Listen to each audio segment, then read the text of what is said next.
So we should start with chapter number 13, appointment and remuneration of KMP. Word बोलते हैं KMP, तो ये पूरा नाम है की मैनेजरियल पर्सोनेल। की मैनेजरियल पर्सोनेल कंपनीज एक्ट 1956 में कोई वर्ड नहीं था, ये पहली बार 2013 में इस तरह का वर्ड लाया गया। और KMP जो इसको शॉर्ट फॉर्म में बोलते हैं, उसको कंपनी और अलग अलग stakeholders, shareholder, debenture holder, जिन लोगों ने लोन दिया है, लेंडर्स, बैंकर्स, इन लोगों के बीच में एक फर्स्ट कॉन्टैक्ट बनाया गया। तो इन अदर सेंस में कहें तो बोर्ड ऑफ डायरेक्टर्स के बाद, मैंने कहा बोर्ड ऑफ डायरेक्टर के बाद कंपनी का जो जनरल मैनेजमेंट है वो बोर्ड ऑफ डायरेक्टर्स के पास है, लेकिन बोर्ड ऑफ डायरेक्टर्स हमेशा नहीं मिलते हैं। तो इसीलिए बोर्ड ऑफ डायरेक्टर्स के बाद एक फर्स्ट कॉन्टैक्ट कंपनी का उसके स्टेक होल्डर्स के साथ बनाने के लिए एक नया कंसेप्ट लाया गया और वो कहलाया KMP, की मैनेजरियल पर्सोनेल। अब की मैनेजरियल पर्सोनेल के बारे में जानने के लिए कंपनीज एक्ट के जो चैप्टर्स, जिस सेक्शन, जिस रूल्स का यूज करेंगे, उन सबों को थोड़ा समझना जरूरी है। और अगर चले कंपनीज एक्ट के ऊपर, तो ये कंपनीज एक्ट है, मिनिस्ट्री ऑफ कॉर्पोरेट अफेयर्स के साइट से हम लोग कंपनीज एक्ट को कई बार पढ़ते रहे हैं। कंपनीज एक्ट के चैप्टर नंबर 13 पे जब पहुंचते हैं, तो ये हेडिंग ही है इस चैप्टर का, appointment and remuneration of managerial personnel. इसका मतलब है की मैनेजरियल पर्सोनेल। तो अपने को ये तो पता लग गया कि ये चैप्टर 13 में है, कंपनीज एक्ट का चैप्टर 13 अपॉइंटमेंट एंड रेम्यूनरेशन दोनों की बात करेगा ऑफ KMP। यहां पे जो सेक्शन कवर्ड है वो सेक्शन 196 से स्टार्ट होता है और 205 तक चलता है। ठीक है, ये बात सीख गए कि हम लोगों को चैप्टर 13 और सेक्शन अगर कहें तो 196 से 205 तक में डील होगा KMP। कंपनीज एक्ट के साथ साथ उसके रूल्स को भी पढ़ना ही होता है। तो अगर रूल की बात करें तो चैप्टर 13 का रूल, तो ये rule companies appointment and remuneration of managerial personnel rules 2014 है, जिसके अंदर इसके बारे में डिटेल बताया गया। ये रूल है, और साथ में इन चीजों को सीखते हुए एक शेड्यूल की भी जरूरत पड़ेगी। तो शेड्यूल की तरफ चलते हैं हम लोग। कंपनीज एक्ट के शेड्यूल की जब बात करते हैं तो अपने को पता है कि जी शेड्यूल है 7। तो इस 7 शेड्यूल में से हम लोग शेड्यूल नंबर 5 पे रहेंगे, जो हेडिंग कहता है conditions to be fulfilled for appointment of MD, WTD और मैनेजर। मैनेजिंग डायरेक्टर, MD बोलने से managing director, whole time director और मैनेजर, बिकॉज ये तीनों ही KMP के पार्ट हैं, इसीलिए इस शेड्यूल को भी साथ में पढ़ा जाना है without the approval of central government. Central government के अप्रूवल के बिना उनका अपॉइंटमेंट और रेम्यूनरेशन जो दिया जाता है वो शेड्यूल 5 से दिया जाता है। थोड़ा आगे डिटेल में जाके सीखेंगे। पर ये तय हो चुका है कि हम लोगों को 3 चीजों के ऊपर फोकस रखना है, और वो है सबसे पहले हम लोगों का चैप्टर 13 के जो एक्ट थे वो, और वो था 196 से लेकर 205 तक, जिसको हमने चैप्टर 13 में देखा था। इनके साथ साथ इनका रूल्स का भी हमने बात किया था। चैप्टर 13 पे जो रूल्स था उसकी बात कर रहे थे। रूल ये the companies appointment and remuneration of managerial personnel, जहां जहां भी मैनेजरियल पर्सोनेल की बात है, इसका मतलब की मैनेजरियल पर्सोनेल है, KMP है। तो ये रूल्स, और साथ में अभी अभी हमने देखा शेड्यूल 5 भी हमारे लिए रिलेवेंट है। तो ये सब कुछ हिस्सा रहेगा।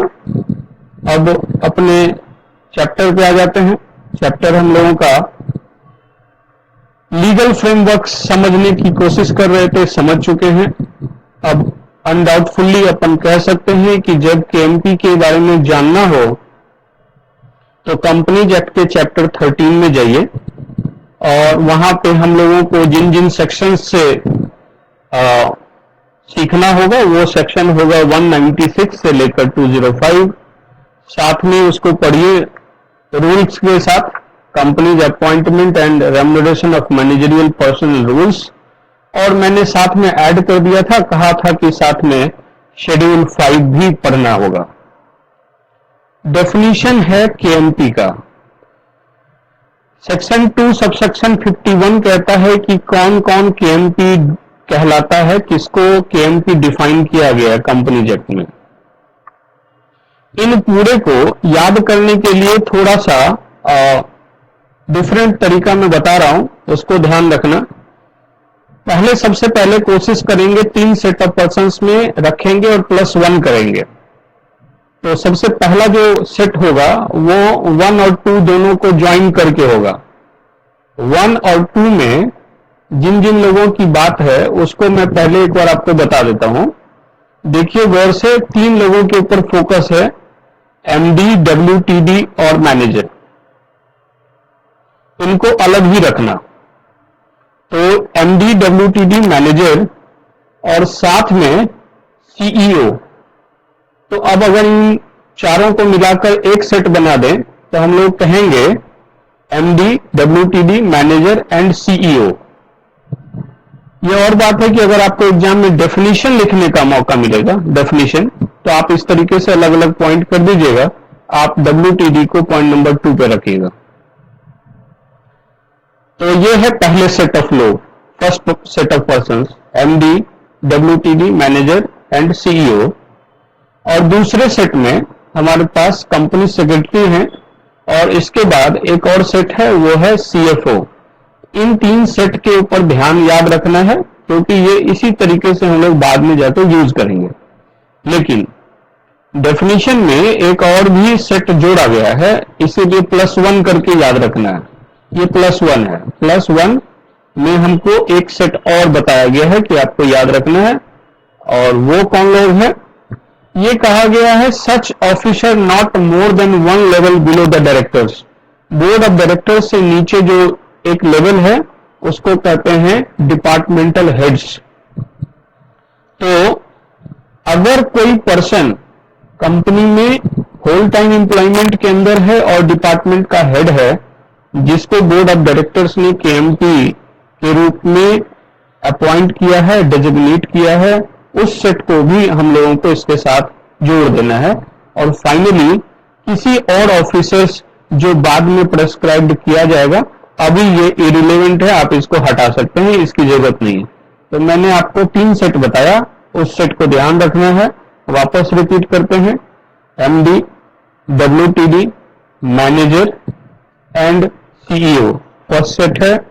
सेट नंबर 2 है कंपनी सेक्रेटरी, थर्ड सेट है सीएफओ एंड फोर्थ सेट है departmental heads in whole time employment and appointed as KMP. मैंने बोला है, आप चाहो तो इसको लिख सकते हो, departmental heads in whole time employment and appointed as KMP. अब इसके बाद हम लोग प्रोसीड करते हैं एक एक करके कुछ डेफिनेशन के ऊपर। तो केएमपी में जितने भी हमने कंस्टिट्यूएंट्स बनाए थे उनको जरा डिफाइन करते हैं। डिफाइन करते हुए भी हम लोगों को सबसे पहले कंपनीज एक्ट 1956 की थोड़ी सी कहानी के साथ चलते हैं। 1956 में मैनेजरियल पर्सनल वर्ड डिफाइन था। मैनेजरियल पर्सनल का मतलब वहां होता था एमडी, डब्ल्यूटीडी और मैनेजर। इन 3 सेट को अलग ही रखना है हमेशा। तो इनमें से सबसे पहले को हम लोग डिफाइन करते हैं, वो है एमडी। एमडी कौन है? जी सेक्शन 2 सबसेक्शन 54 डिफाइन करता है एमडी को। और एमडी का डेफिनेशन कहता है मीन्स अ डायरेक्टर। यहां पे ऊपर लिखना है इंडिविजुअल और लिखकर क्रॉस करना है। हम किसी ऐसे इंडिविजुअल की बात नहीं कर रहे हैं जो डायरेक्टर नहीं है। एमडी बनने के लिए सबसे पहला रिक्वायरमेंट है कि वो डायरेक्टर होना ही चाहिए। बिना डायरेक्टर के आप एमडी नहीं बन सकते। तो ये बहुत ही इंपॉर्टेंट है कि अगर आप एमडी बनना चाहते हैं तो पहले आपको कंपनी का डायरेक्टर होना होगा। ये भी एक क्वेश्चन नया आ गया कि क्या डायरेक्टली एमडी बन सकते हैं? आंसर है नो। पहले बनना पड़ेगा डायरेक्टर और तब उस डेजिग्नेशन को एलिवेट किया जा सकता है और एलिवेशन ऐसा हो सकता है कि बोर्ड उसको एमडी के रूप में अपॉइंट करे। तो पहले बनना पड़ेगा डायरेक्टर, उसके बाद बन सकते हैं एमडी। ठीक है सर। उसके बाद उनको सब्सटेंशियल पावर ऑफ मैनेजमेंट दिया जाता है। वर्ड यहां से पिक करना, नीचे लिखा हुआ है substantial power of management. Company का सिंपल टाइप का डायरेक्टर नहीं है। और जब डायरेक्टर का चैप्टर पढ़ रहे थे उस समय हमने उसके कंपोजिशन को डिफाइन किया था और कहा था एग्जीक्यूटिव डायरेक्टर्स। एग्जीक्यूटिव डायरेक्टर्स में एमडी का नाम लिया था, डब्ल्यूटीडी का नाम लिया था। तो जब एग्जीक्यूशन में है, एग्जीक्यूटिव डायरेक्टर है, तो मैनेजमेंट का उसके पास सब्सटेंशियल पावर होना चाहिए सो दैट कि वो डे टू डे अफेयर्स को मैनेज कर सके। तो ये सब्सटेंशियल पावर ऑफ मैनेजमेंट उसको दिया जा रहा है। देने का जो मोड हो सकता है वो हो सकता है थ्रू आर्टिकल्स। पॉइंट नंबर 1, इसको कहते हैं पॉइंट नंबर 1। किस तरीके से बोर्ड उसको substantial power of management delegate कर सकता है? Through articles, point number 1। Point number 2, एक एग्रीमेंट के साथ, कंपनी उसके साथ एक एग्रीमेंट करे और उसके टर्म शीट में जो जो पावर्स डेलीगेट कर रहा है उन सबों को भी लिखे। थर्ड, एक और तरीका हो सकता है कि जनरल मीटिंग्स में जहां उसका अपॉइंटमेंट होता है उसमें जो एक रेजोल्यूशन पास किया जाए, उस रेजोल्यूशन में सारे टर्म्स कंडीशंस लिखे जाएं। पॉइंट नंबर 4, जनरल मीटिंग से पहले उसका अपॉइंटमेंट बोर्ड में रखा जाता है। तो बोर्ड ऑफ डायरेक्टर्स के साथ ये एक रेजोल्यूशन जो पास हो, उस रेजोल्यूशन में भी रख सकते हैं सारे टर्म्स कंडीशंस को। जी, इन तरीकों से आप उस डायरेक्टर को सब्सटेंशियल पावर ऑफ मैनेजमेंट दे सकते हैं और तभी वो बन पाएगा मैनेजिंग डायरेक्टर। लास्ट में एक पॉइंट और है और वो कहता है includes a director occupying the position of managing director by whatever name called. तो देखिए, ये डीमिंग प्रोविजन है, इंक्लूसिव डेफिनेशन है। ये कहता है कि अगर ऊपर की बात ठीक है तो जिस डायरेक्टर को आपने ये सब्सटेंशियल पावर ऑफ मैनेजमेंट दिया है वो तो मैनेजिंग डायरेक्टर है ही। आप उन डायरेक्टर को भी मैनेजिंग डायरेक्टर ही समझिए। ये नीचे की बात कर रहा हूं, जो इस तरह का पोजीशन को ऑक्यूपाई करता है। अगर कोई डायरेक्टर कंपनी के ज्यादातर डिसीजंस में पार्टिसिपेट करता है, डिसीजन लेता है, तो ऐसे पर्सन को डीम्ड मैनेजिंग डायरेक्टर के रूप में देखा जाएगा, क्योंकि सेक्शन का भी, कंपनीज एक्ट का भी यही मोटिव था कि ये वो डायरेक्टर है जिसके हाथ में सब्सटेंशियल पावर ऑफ मैनेजमेंट है। वो डे टू डे अफेयर्स में पार्टिसिपेट करता है, डिसीजन लेता है on behalf of the company. तो ये इंक्लूसिव डेफिनेशन भी इसके साथ याद रखना है, ध्यान रखना है। पॉइंट नंबर 2, जो हमारा मैनेजरियल पर्सनल में दूसरा पर्सन है एमडी के बाद, वो है WTD, whole time director. Word है director, director in whole time employment, simple definition है। एक ऐसा डायरेक्टर तो कई टाइप का होता है।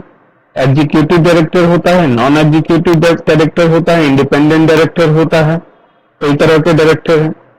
तो हम लोग उनमें से उस डायरेक्टर को पिक कर रहे हैं जो कंपनी के होल टाइम एम्प्लॉयमेंट में है, और ये भी एग्जीक्यूटिव डायरेक्टर है। अगर अपने को याद आता है तो जब हमने एग्जीक्यूटिव डायरेक्टर बोला था तो हमने कहा था मैनेजिंग डायरेक्टर और होल टाइम डायरेक्टर। तो अगर किसी पर्सन को होल टाइम डायरेक्टर के रूप में अपॉइंट किया गया है, इसका मतलब है वो कंपनी के होल टाइम एम्प्लॉयमेंट में है और वो कहीं भी दूसरे जगह एम्प्लॉयमेंट में नहीं हो सकता है। इसीलिए ये बात तो साफ हो जाती है कि एक होल टाइम डायरेक्टर जो एक कंपनी में होल टाइम डायरेक्टर है, वो किसी दूसरे कंपनी में होल टाइम डायरेक्टर नहीं हो सकता है। मैं रिपीट कर रहा हूं, मैंने कहा कि अगर कोई डायरेक्टर एक कंपनी के होल टाइम एम्प्लॉयमेंट में है, मतलब वो होल टाइम डायरेक्टर है कंपनी का, तो सेम पर्सन किसी दूसरे कंपनी में होल टाइम डायरेक्टर नहीं हो सकता। लेकिन क्या एक ही कंपनी में 2-3 होल टाइम डायरेक्टर हो सकते हैं? हाँ, हो सकते हैं। मैंने ऐसा तो नहीं कहा कि कंपनी में 2 होल टाइम डायरेक्टर नहीं हो सकता है, हो सकता है।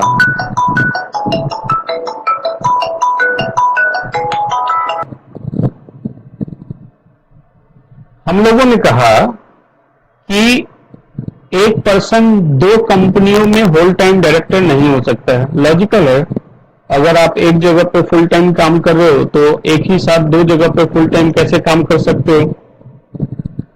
लेकिन एक ही कंपनी के अंदर तो 2 या उससे ज्यादा होल टाइम डायरेक्टर हो ही सकते हैं जो होल टाइम एम्प्लॉयमेंट में हो। अब थोड़ा सा इस तरह का लॉजिक एमडी के ऊपर भी लगाते हैं। क्या एक कंपनी में 2 या उससे ज्यादा एमडी हो सकते हैं? हाँ, हो सकते हैं। आपने एक डायरेक्टर को सब्सटेंशियल पावर ऑफ मैनेजमेंट दिया है, तो ऐसा ही दूसरे डायरेक्टर को भी आप सब्सटेंशियल पावर ऑफ मैनेजमेंट दे सकते हैं। तो एक कंपनी में 2 या उससे ज्यादा मैनेजिंग डायरेक्टर हो सकते हैं। क्या एक ही पर्सन 2 कंपनियों में एमडी हो सकता है? हाँ, हो सकता है। क्या एक पर्सन 3 कंपनियों में एमडी हो सकता है? नहीं हो सकता है। तो ये 2 कंपनी वाला कंसेप्ट, हाँ, वो कंपनी एक्ट के सेक्शन के हिसाब से डिफाइन किया गया है। एक पर्सन 2 जगह पे एमडी हो सकता है, कुछ जो सेक्शन की रिक्वायरमेंट है उसको पूरा करने के बाद। लेकिन एक पर्सन 2 जगह पे एमडी हो सकता है और एक पर्सन 2 जगह पे डब्ल्यूटीडी नहीं हो सकता है। दोनों में एक और भी बात कॉमन है। एक कॉमन बात यह है कि दोनों ही पहले डायरेक्टर है। अगर वो एमडी बनना चाहता है तब भी, और अगर डब्ल्यूटीडी बनना चाहता है तब भी, दोनों ही केस में वो पहले डायरेक्टर है, तभी या तो एमडी है या डब्ल्यूटीडी है। अब मैनेजरियल पर्सनल के तीसरे सेट पे आते हैं और वो है manager. Section 2 subsection 53 defines manager और ये कहता है कि मैनेजर एज एन इंडिविजुअल। अब अंडरलाइन करना है, इसको टिक करना है, मैनेजर एक इंडिविजुअल को डायरेक्टली मैनेजर अपॉइंट कर सकते हैं। वहां पे आप और लिखकर डायरेक्टर भी लिख सकते हैं, और डायरेक्टर कहने का मतलब वो पर्सन इंडिविजुअल होगा तभी डायरेक्टली एमडी मैनेजर अपॉइंट हो सकता है, और अगर वो कोई डायरेक्टर हो तब भी मैनेजर के रूप में अपॉइंट हो सकता है। मैनेजर को पहचानने के लिए जरूरी है कि मैनेजर के पास जो पावर है उसको आप समझिए। वो पावर है होल मैनेजमेंट को सुपरवाइज करने का power, management of the whole or substantially the whole of the affairs of the company. Company के जनरल मैनेजमेंट को अकेला ही देखता है। वो उसको इतना पावरफुल बनाया गया है, बोर्ड ने उसको इतने सारे पावर्स दे रखे हैं कि वो अलोन, अकेले ही कंपनी के जनरल मैनेजमेंट के सारे डिसीजंस खुद लेता है।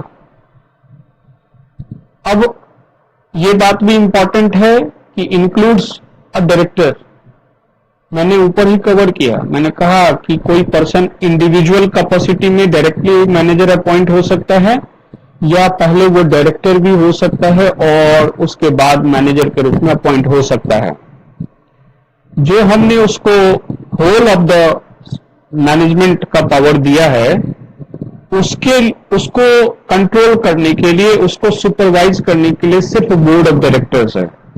Means he is responsible towards the board of directors, none other than other directors और पर्सन्स और एनी अदर बॉडी। तो बोर्ड ऑफ डायरेक्टर्स को छोड़कर उसकी रिस्पॉन्सिबिलिटी किसी और के साथ नहीं है। उसको कंट्रोल, उसको डायरेक्ट और उसको सुपरवाइज करने के लिए कंपनी का बोर्ड ऑफ डायरेक्टर्स।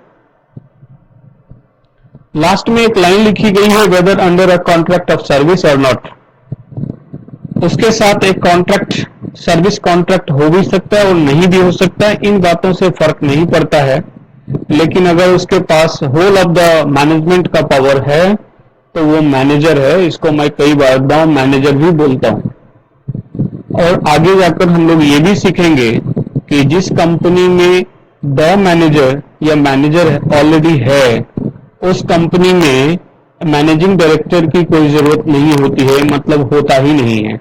अगर मैनेजर है तो मैनेजिंग डायरेक्टर नहीं हो सकता है, क्योंकि अगर आपने होल ऑफ द मैनेजमेंट का पावर किसी को दे दिया है, तो जब पावर ही नहीं बचा है तो सब्सटेंशियल पावर ऑफ मैनेजमेंट कैसे किसी को दे सकते हो। इसीलिए कंपनी में एक साथ मैनेजर एंड मैनेजिंग डायरेक्टर नहीं हो सकते हैं। अगर मैनेजर अपॉइंट हो गया है तो मैनेजिंग डायरेक्टर नहीं हो सकता है।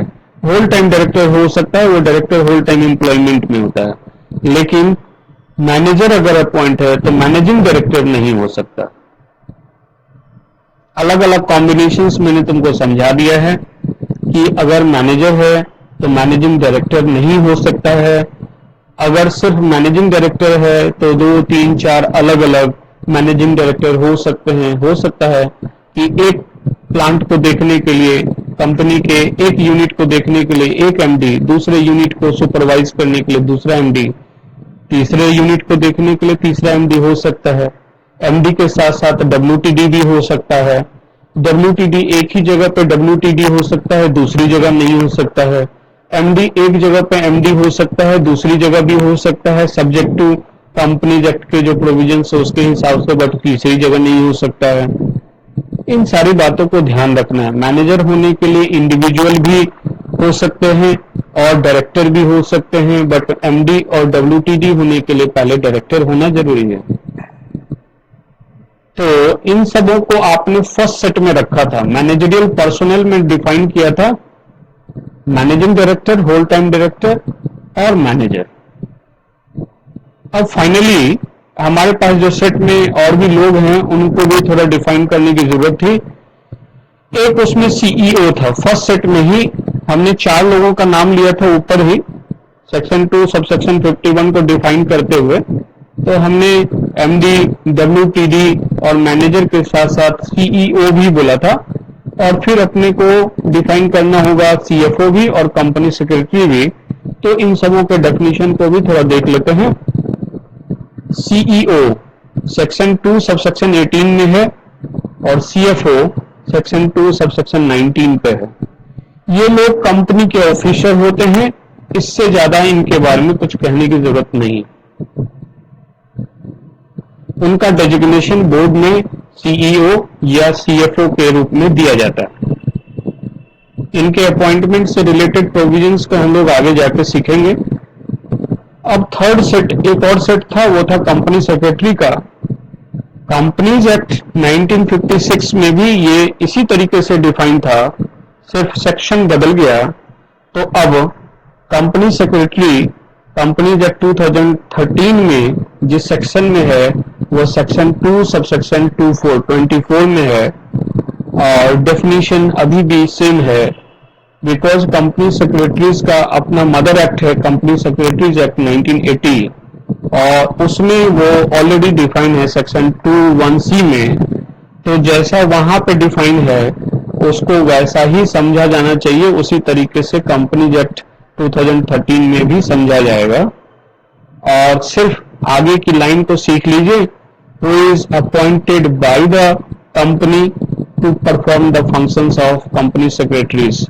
तो कंपनी सेक्रेटरीज के जो फंक्शंस हैं वो बोर्ड उनको अपॉइंट करते समय टर्म्स ऑफ अपॉइंटमेंट में बता देती है। या बाकी कंपनीज एक्ट में भी उनके फंक्शंस बताए गए हैं। उस तरीके से जो भी काम डेलीगेट किया गया है उसको परफॉर्म करने के लिए कंपनी सेक्रेटरी का अपॉइंटमेंट होता है। अब हम लोगों का फोकस सिर्फ और सिर्फ 3 लोगों पर रहेगा कुछ देर तक, और उसमें से है एमडी, डब्ल्यूटीडी और मैनेजर। अगर हम लोग किसी भी डायरेक्टर को, मैं बार बार रिपीट नहीं करूंगा, जब मैं बोलूंगा मैनेजिंग डायरेक्टर और बोलूंगा होल टाइम डायरेक्टर, तो प्री रिक्विजिट है कि ये लोग पहले डायरेक्टर होंगे, तभी एमडी या डब्ल्यूटीडी हो सकते हैं। मैनेजर के केस में इंडिविजुअल भी हो सकते हैं या फिर डायरेक्टर से एलिवेट भी हो सकते हैं। तो सबसे पहले अगर इन 3 के अपॉइंटमेंट पे फोकस करें, एमडी, डब्ल्यूटीडी और मैनेजर, तो किसी भी कंपनी में किसी डायरेक्टर को एमडी, डब्ल्यूटीडी या मैनेजर अपॉइंट करने से पहले जिन चीजों को अपने को ध्यान रखना जरूरी है वो है कि क्या कोई डिस्क्वालिफिकेशन बताया गया है। अगर डिस्क्वालिफिकेशन बताया गया है तो पहले उसको रीड आउट करना चाहिए, क्योंकि अगर वो डायरेक्टर डिस्क्वालिफाइड हो गया तो एमडी, डब्ल्यूटीडी और मैनेजर तो बन ही नहीं सकेगा। तो ये भी तो समझते हैं हम लोग कि पर्सन पहले वो डायरेक्टर है, कम से कम एमडी और डब्ल्यूटीडी के केस में तो डायरेक्टर होना ही पड़ेगा। तो सेक्शन 164 को कैसे भूल सकते हैं? हम लोगों को ये पढ़ते हुए पहले ना यहाँ पे सेक्शन 164 तो साथ में सीखना चाहिए और पढ़ना चाहिए। तो 164 पीछे के चैप्टर पे आप सीख चुके हैं, जो डिस्क्वालिफिकेशन ऑफ डायरेक्टर की बात करता है। तो इसका मतलब है कि पहले 164 में जितने डिस्क्वालिफिकेशन बोले गए थे वो सबको पहले चेक करना है, उसके बाद चेक करना है 196 सबसेक्शन 3 को, जो एक एक करके कंडीशन सेट करता है कि एमडी, डब्ल्यूटीडी या मैनेजर का डिस्क्वालिफिकेशन क्या है। कोई भी पर्सन जिसका एज 21 ईयर से लेकर 70 ईयर के बीच में है वो तो क्वालिफाइड है, लेकिन अगर उसका एज 21 ईयर नहीं हुआ है तो वो डिस्क्वालिफाइड है। 21 ईयर से नीचे का कोई भी पर्सन एमडी, डब्ल्यूटीडी, मैनेजर बन ही नहीं सकता है। ये बात डायरेक्टर के लिए नहीं है। डायरेक्टर के केस में एज डिफाइन नहीं है, इसीलिए 18 इयर्स के नीचे का भी पर्सन डायरेक्टर बन सकता है। लेकिन एमडी के केस में 21 ईयर के नीचे, डब्ल्यूटीडी के केस में, मैनेजर के केस में 21 ईयर के नीचे का कोई भी पर्सन एमडी, डब्ल्यूटीडी, मैनेजर बन ही नहीं सकता। तो सबसे पहला डिस्क्वालिफिकेशन आपको याद रखना है। पॉइंट नंबर 2, अगर उसका एज 70 हो चुका है, 70 को क्रॉस कर गया, 70 को एक्सीड कर गया, तो एक स्पेशल रेजोल्यूशन लगता है। देखिए, इन लोगों के अपॉइंटमेंट में ऑर्डिनरी रेजोल्यूशन की जरूरत होती है, नॉर्मली ओआर लगता है, आगे जाकर सीखेंगे ओआर।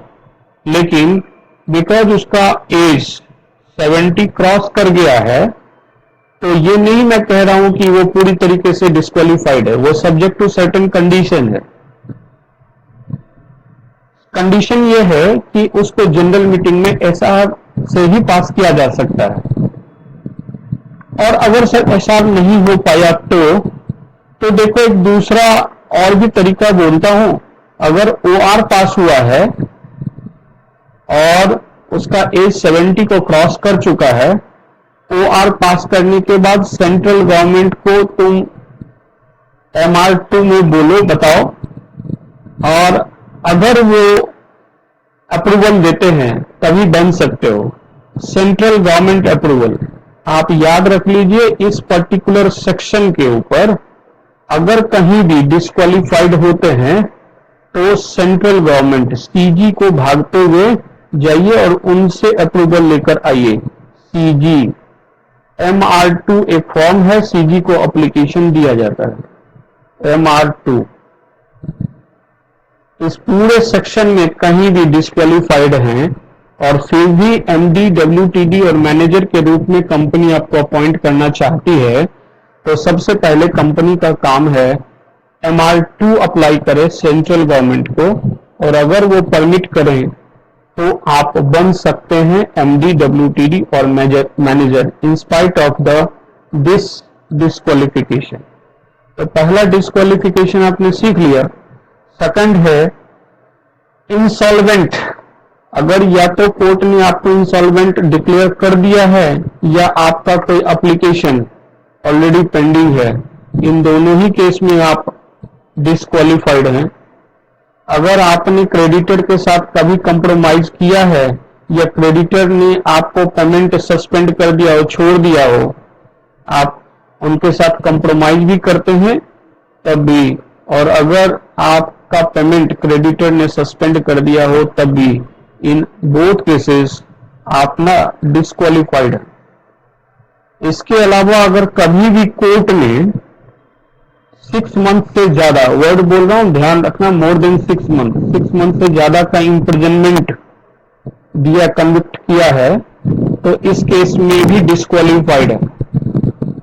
तो कभी भी अपने डायरेक्टर को कोई भी तरीके से 6 महीने से ज्यादा का जो कन्विक्शन है वो मत होने देना, अदरवाइज फिर वो कभी एमडी, डब्ल्यूटीडी मैनेजर बन नहीं पाएंगे।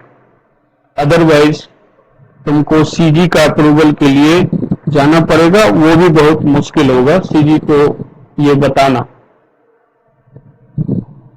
है। हम लोगों ने ये समझ लिया कि जब सबसे पहले अपॉइंटमेंट की बात हो तो first of all disqualification check करना चाहिए sir.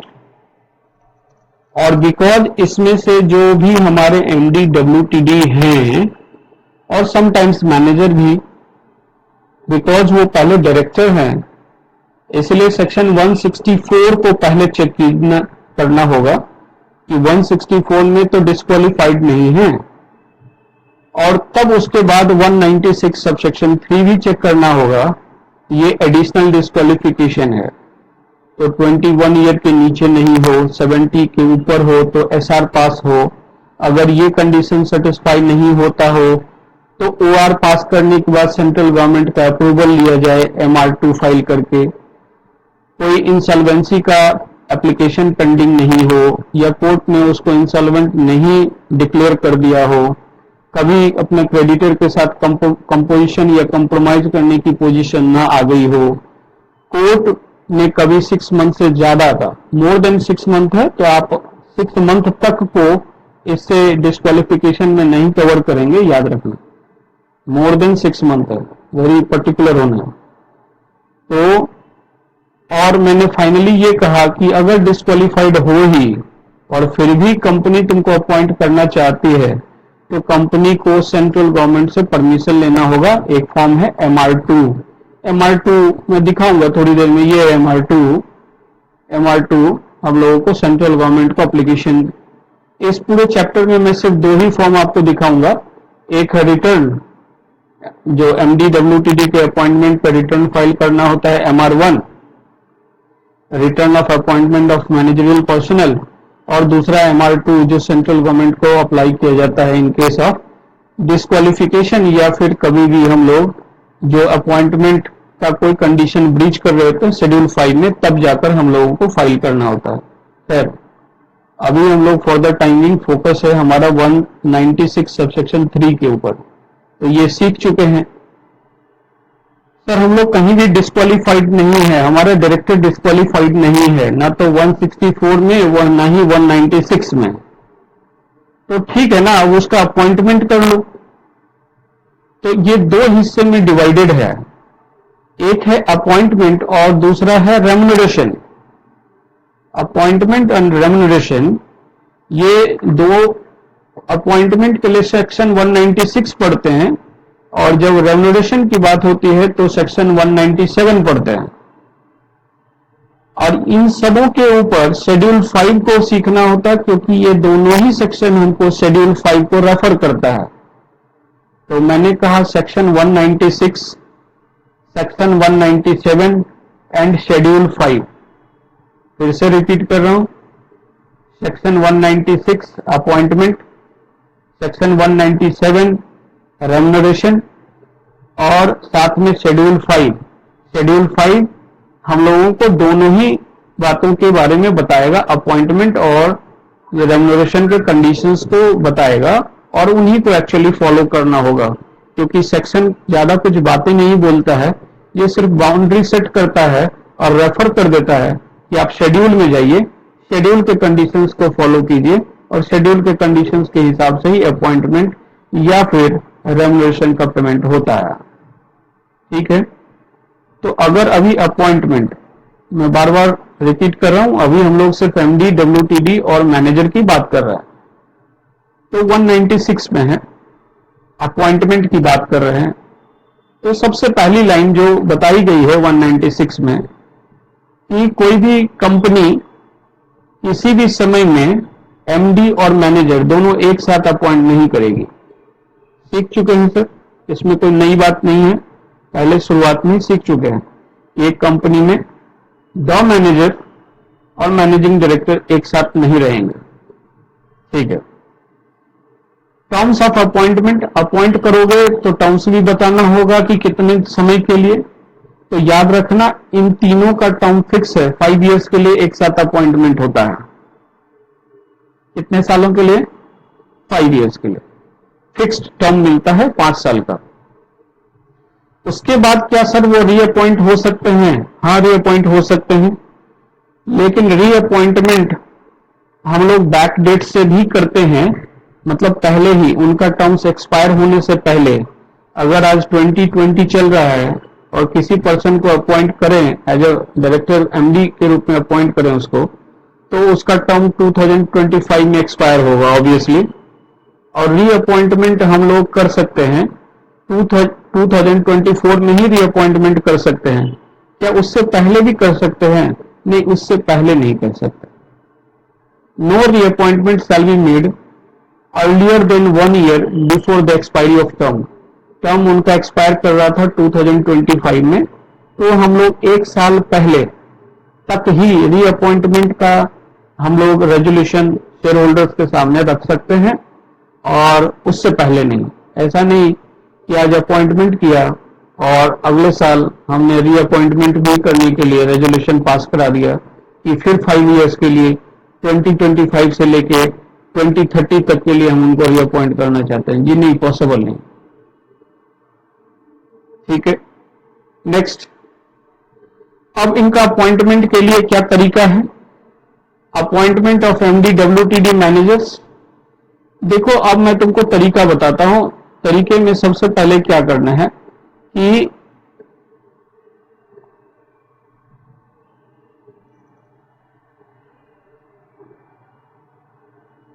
NR committee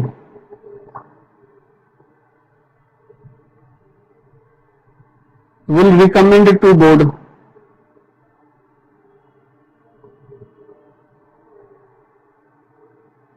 board will appoint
देखिए, सबसे पहले कंडीशन को समझिए। ऐसी कंपनी जो पब्लिक कंपनी, सबसे पहले तो प्राइवेट कंपनी के लिए इनका अपॉइंटमेंट होता ही नहीं है, प्राइवेट कंपनियों में इनका अपॉइंटमेंट जरूरी नहीं है। प्राइवेट कंपनी में नो अपॉइंटमेंट। आप अगर करते भी हैं तो ये ऑप्शनल है। आप एमडी डब्ल्यूटीडी मैनेजर का अपॉइंटमेंट प्राइवेट कंपनियों के लिए कंपलसरी नहीं है। तो ये पहली बात हो गई कि प्राइवेट कंपनी में जरूरत नहीं है। पब्लिक कंपनी में किस में जरूरत है? जिसका पेड अप कैपिटल 10 करोड़ या उससे ऊपर होता है। पब्लिक कंपनी में अगर 10 करोड़ या उससे ऊपर का पेड अप कैपिटल है तभी किसी भी केएमपी का अपॉइंटमेंट कंपलसरी है। अब उनमें से भी अगर मैं बात करता हूं कि आपकी कंपनी थोड़ी अलग है, आपकी कंपनी स्पेशल है, आप सेक्शन 177 या 178 में फॉल करते हैं। 178 में फॉल करते हैं बोलने से आपका लिस्टेड कंपनी है, या आपका पेड अप कैपिटल 10 करोड़ या मोर है, या आपका टर्नओवर 100 करोड़ और मोर है, या आप बोर्डिंग्स 50 करोड़ या उससे ज्यादा है, तो आपके ऊपर एक 178 अप्लाई करता है। और अगर ऐसा है तो आपके कंपनी में एक एनआर कमिटी है। NR committee nomination and remuneration committee है। और अगर नॉमिनेशन एंड रेम्युनरेशन कमिटी है तो सबसे पहले केएमपी का रिकमेंडेशन यहीं से आएगा। उस एमडी डब्ल्यूटीडी या मैनेजर का रिकमेंडेशन एनआर कमिटी से ही आएगा। एनआर कमिटी बोर्ड को सबसे पहले रिकमेंड करेगी कि ये जो डायरेक्टर हैं ये एमडी बनने के लिए कैपेबल हैं और उनका टर्म ये होना चाहिए और उनका रेम्युनरेशन ये होना चाहिए। तो appointment and remuneration always recommend होता है एनआर कमिटी से, नॉमिनेशन एंड रेम्युनरेशन कमिटी। मैं साफ साफ आपको बता दिया। आपके कंपनीज के ऊपर अगर सेक्शन 177, 178 लगता है, अप्लाई होता है, तो आपके कंपनी में एनआर कमिटी है। 178 अप्लाई करता है तो एनआर कमिटी है। तो प्रोसीजर यहां से स्टार्ट होगा। एनआर कमिटी रिकमेंड करेगी, अपॉइंटमेंट एंड रेम्युनरेशन वो बोर्ड में आएगा। बोर्ड ऑफ डायरेक्टर्स उस पर्सन को एमडी डब्ल्यूटीडी के रूप में अपॉइंट कर देगा। अपॉइंटमेंट बोर्ड में ही हो जाएगा और subject to shareholders approval होगा। शेयर होल्डर्स अप्रूवल बोलने से जनरल मीटिंग या एजीएम में उस पर्सन का जो बोर्ड ने अपॉइंटमेंट किया है उसका अप्रूवल या रेटिफिकेशन करेगा जनरल मीटिंग में शेयर होल्डर्स। और उसके लिए एक ओआर ऑर्डिनरी रेजोल्यूशन से ही हो जाएगा। एसआर की कभी कभी जरूरत होती है। अभी थोड़ी देर पहले आपने सीखा कि जी उसका एज 70 क्रॉस कर गया, फिर भी उसको एमडी आपका कंपनी अपॉइंट करना चाहता है, तो मैंने कंडीशन कहा था कि वैसे में आपको एक एसआर की जरूरत होगी, तो वैसे में एसआर की जरूरत होगी, अदरवाइज ओआर से ही आपका पर्पज सर्व हो जाएगा। तो इसके बाद एक स्पेशल कंडीशन और है कि जैसे ही अपॉइंटमेंट हुआ उसके बाद within 60 days of appointment board में ही हो चुका है, अपॉइंटमेंट बोर्ड में ही हो चुका है, subject to ratification at general meeting. तो बोर्ड में जब अपॉइंटमेंट हुआ उसके बाद within 60 days of appointment उसका एक रिटर्न फाइल किया जाना है रजिस्ट्रार ऑफ कंपनीज को। उसका नाम है MR1। ये return of appointment of managerial personal लिखा हुआ है, एमडी डब्ल्यूटीडी और मैनेजर के रिस्पेक्ट में फाइल किया जाता है। आपको याद रहेगा। तो मैंने आपको क्या कहा कि बोर्ड मीटिंग के विद इन 60 डेज में अपॉइंटमेंट का रिटर्न फाइल किया जाना है। इसीलिए ये जो जनरल मीटिंग है, ये जनरल मीटिंग भी ज्यादा समय तक डिले नहीं हो सकता है और इस जनरल मीटिंग को भी विद इन 60 डेज में हो जाना है, सो दैट कि ये रेटिफिकेशन कंप्लीट हो जाए और फिर बोर्ड मीटिंग और जनरल मीटिंग के जो रेजोल्यूशन है उनको MR1 में फाइल कर दिया जाए। फिर से एक बार बोल रहा हूं, सबसे पहले एनआर कमिटी रिकमेंड करेगी, नॉमिनेशन एंड रेम्युनरेशन कमिटी। उसके बाद ये रिकमेंडेशन बोर्ड तक आएगा अपॉइंटमेंट का और रेम्युनरेशन का। मैं बात कर रहा हूं एमडी डब्ल्यूटीडी और मैनेजर के रिस्पेक्ट में। फिर बोर्ड में अपॉइंटमेंट होगा, appointment subject to ratification at general meeting होगा। बोर्ड के अपॉइंटमेंट के बाद विद इन 60 डेज में एक MR1 फाइल होगा, और ये MR1 60 डेज में फाइल होगा, इसलिए एक जनरल मीटिंग भी जो होगी वो भी विद इन 60 डेज में कंप्लीट हो जाएगी। जनरल मीटिंग में एक OR पास किया जाना है, जनरल कंडीशन यही है। लेकिन अगर एज 70 क्रॉस कर चुका है फिर भी MD अपॉइंट करना है, WTD अपॉइंट करना है, उस केस में एक SR की जरूरत पड़ सकती है। तो जैसा केस रहेगा उस हिसाब से आप इसको प्रोसीड करेंगे। और जो हम लोगों को यहाँ पे सेक्शन वगैरह की जरूरत है, तो मैंने साफ साफ आपको बोला था कि मुझे अपॉइंटमेंट से रिलेटेड जो सेक्शन है, अपॉइंटमेंट के लिए अपॉइंटमेंट और रेम्युनरेशन, इन दोनों के लिए अलग अलग सेक्शन बोला 196 और 197। बट बिकॉज ये स्केलेटन टाइप है, इसमें बहुत ज्यादा बातें हैं नहीं, इसलिए हम लोगों को शेड्यूल 5 को रेफर करना है।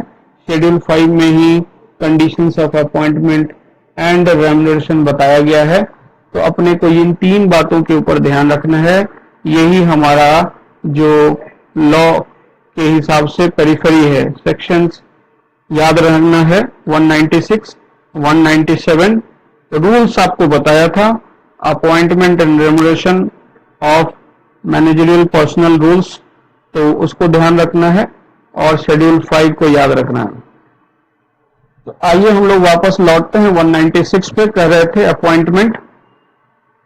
ये अपॉइंटमेंट हमने बोला, कहा कि अपॉइंटमेंट ऑफ MD और WTD ये जो होता है सब्जेक्ट टू 197 और शेड्यूल 5 होता है।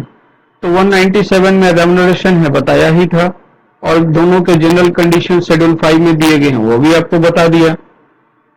ठीक है, और ये सब्जेक्ट टू जनरल मीटिंग में होगा, ये भी बताया।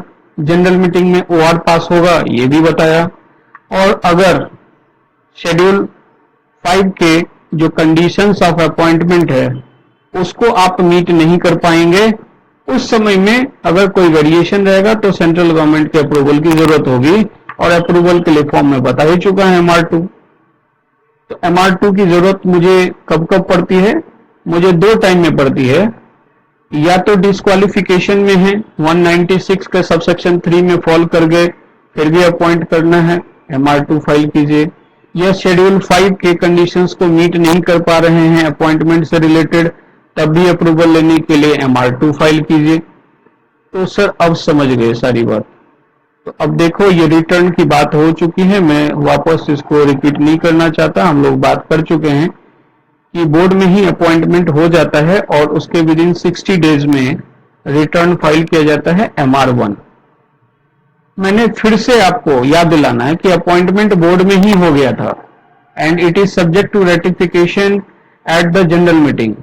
बीच में आप कुछ समय होता है, क्योंकि जनरल मीटिंग कॉल करने के लिए आपको नोटिस वगैरह देना पड़ेगा। आप कुछ भी करोगे तो 1 महीने का टाइम तो लग ही जाएगा, या उससे भी ज्यादा लग सकता है। तो अगर बोर्ड में अपॉइंट तुमने कर दिया था तो वो क्या फंक्शन उस दिन से शुरू कर सकता है? हाँ, अगर मिस्टर राम को आपने MD अपॉइंट कर दिया है आज, तो वो आज से ही MD के रूप में अपॉइंटमेंट के बाद अपना काम शुरू कर सकते हैं। कंपनी के बिहाफ पे जनरल एग्रीमेंट कर सकते हैं, कंपनी के बिहाफ पे डिसीजन लेना शुरू कर सकते हैं। लेकिन सर 1.5 महीने के बाद 45 डेज के बाद जनरल मीटिंग हुई, और उस जनरल मीटिंग में शेयर होल्डर्स ने उनको डिसअप्रूव कर दिया, तो क्या इस बीच में जितना उन्होंने काम किया उसका वैलिड रहेगा या इनवैलिड होगा? तो इसके ऊपर पर्टिकुलर इसी बात के ऊपर कंपनीज एक्ट कहता है कि उस बीच में जितना भी काम उन्होंने किया है वो वैलिड रहेगा, वो इनवैलिड नहीं होगा। क्योंकि जिन लोगों के साथ उन्होंने एग्रीमेंट किया है उन लोगों की क्या गलती है? अगर मान लो बैंकर के साथ एक एग्रीमेंट किया लोन लेने का, तो इसमें बैंकर की क्या गलती है? उस लेंडर तो इनोसेंट है, उसकी क्या परेशानी, उसकी क्या, तो उसको तो पता ही नहीं था कि शेयर होल्डर्स उसको अप्रूव करेगा या नहीं करेगा।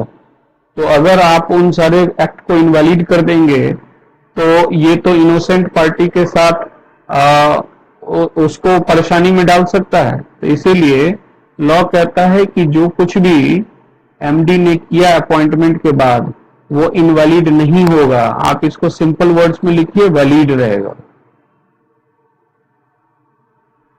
ठीक है, इससे रिलेटेड एक क्वेश्चन भी है, नीचे हम लोग थोड़ी देर में डिस्कशन में करेंगे इसको जी। अब एक और पॉइंट आता है जिसको हम लोगों ने ऊपर ही कहीं कवर किया था, appointment of a person as MD और मैनेजर अप टू 2 कंपनीज। एक पर्सन को 2 कंपनियों में एमडी बनाना चाहते हैं, बना सकते हैं, नहीं बना सकते हैं, क्या कर सकते हैं? इसके लिए लॉ कहता है कंपनी में, वर्ड इज में, appoint a person as its managing director. Mister Ram ना ए लिमिटेड में एमडी है, अभी हम लोग बी लिमिटेड की बात कर रहे हैं। ऑलरेडी वो पर्सन किसी कंपनी में एमडी है, ए लिमिटेड में एमडी है राम, बी लिमिटेड, ऐसा पढ़ना, बी लिमिटेड में appoint mister Ram as MD if he is the managing director और मैनेजर ऑफ वन। ऑलरेडी तो है ही ना वो मिस्टर राम ए लिमिटेड में, तो उसी सिचुएशन को बोल रहा हूं। End of not more than one, सिर्फ एक और कंपनी में वो बन सकते हैं एमडी, उससे ज्यादा नहीं। लेकिन कंडीशन बता रहा हूं कि मिस्टर राम का अपॉइंटमेंट जब बी लिमिटेड में हो, उस समय में ये पर्टिकुलर 2 सिचुएशन को समझना है, ध्यान रखना है। बी लिमिटेड के सारे डायरेक्टर्स यूनेनिमसली कंसेंट दें, उनको मेजोरिटी से नहीं। बोर्ड में 2 टाइप का डिसीजन होता है, यूजुअली मेजोरिटी से डिसीजन दिया जाता है, लेकिन जहां कंपनीज एक्ट कह दे कि ये यूनेनिमस होगा तो फिर यूनेनिमस होगा। तो अभी कंपनीज एक्ट ने कहा है कि मिस्टर राम का अपॉइंटमेंट बी लिमिटेड में एज अ यूनेनिमस कंसेंट से होगा और स्पेसिफिक नोटिस दिया जाएगा। इस काम के लिए एक स्पेसिफिक नोटिस होगा, तभी जाकर अपॉइंटमेंट होगा।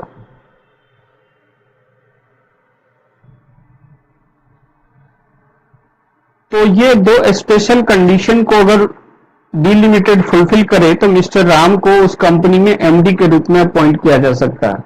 सिचुएशन मैंने आपके सामने साफ कर दिया। मैंने कहा मिस्टर राम किसी कंपनी में ऑलरेडी एमडी हैं या मैनेजर हैं और दूसरी कंपनी में वो एमडी हो सकते हैं या नहीं, बस इतनी सी बात है, यही क्वेश्चन है।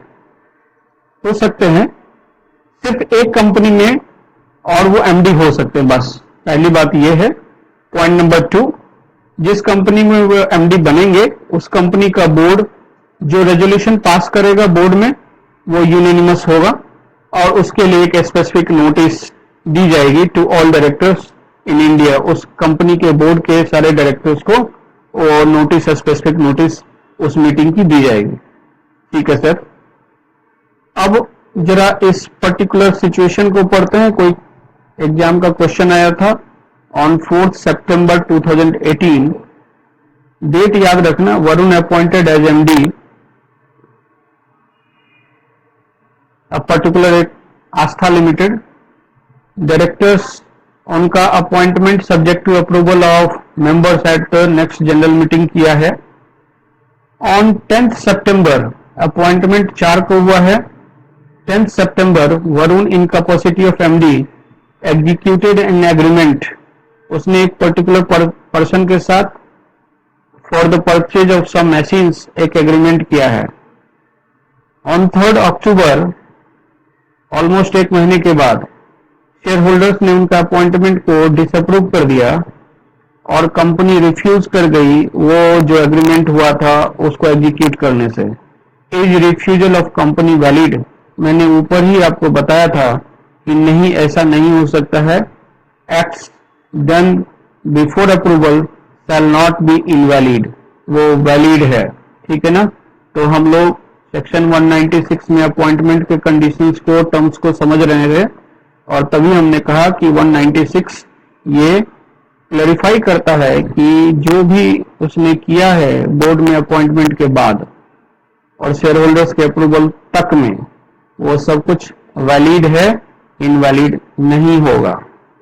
तो पहले सेक्शन को लिखिएगा और उसके बाद आपको बताना है उस डिसीजन को।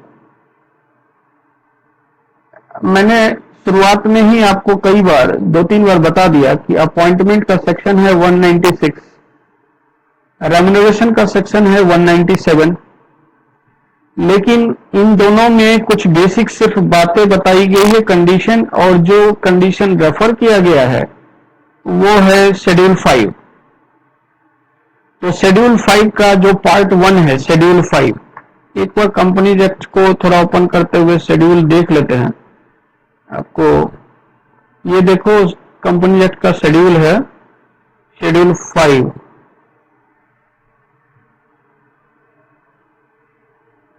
शेड्यूल 5 है ना, शेड्यूल 5 में पार्ट 1 है।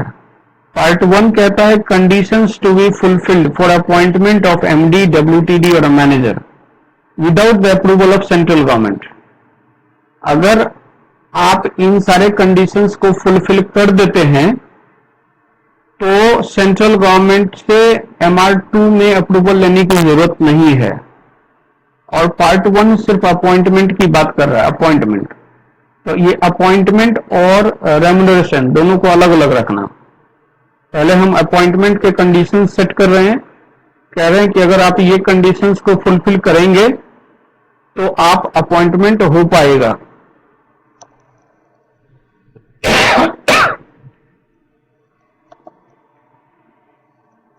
देखो कितनी सारी बातों को हम सीख चुके हैं। हमने कहा कि अपॉइंटमेंट के लिए सबसे पहले डिस्क्वालिफिकेशन, बिकॉज वो अगर एक डायरेक्टर है तो 164 को भी देखिए, उसमें भी बहुत सारे डिस्क्वालिफिकेशन के ग्राउंड थे, उसको पहले चेक कीजिए।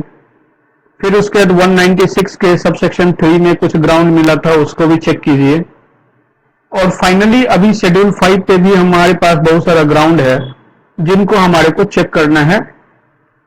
अगर इनको हम फुलफिल कर पाते हैं तभी जाकर उस पर्सन का appointment as a MD, WTD या मैनेजर के रूप में विदाउट सेंट्रल गवर्नमेंट अप्रूवल से हो पाएगा। तो ये पार्ट 1 है। Part 1 talks about appointment.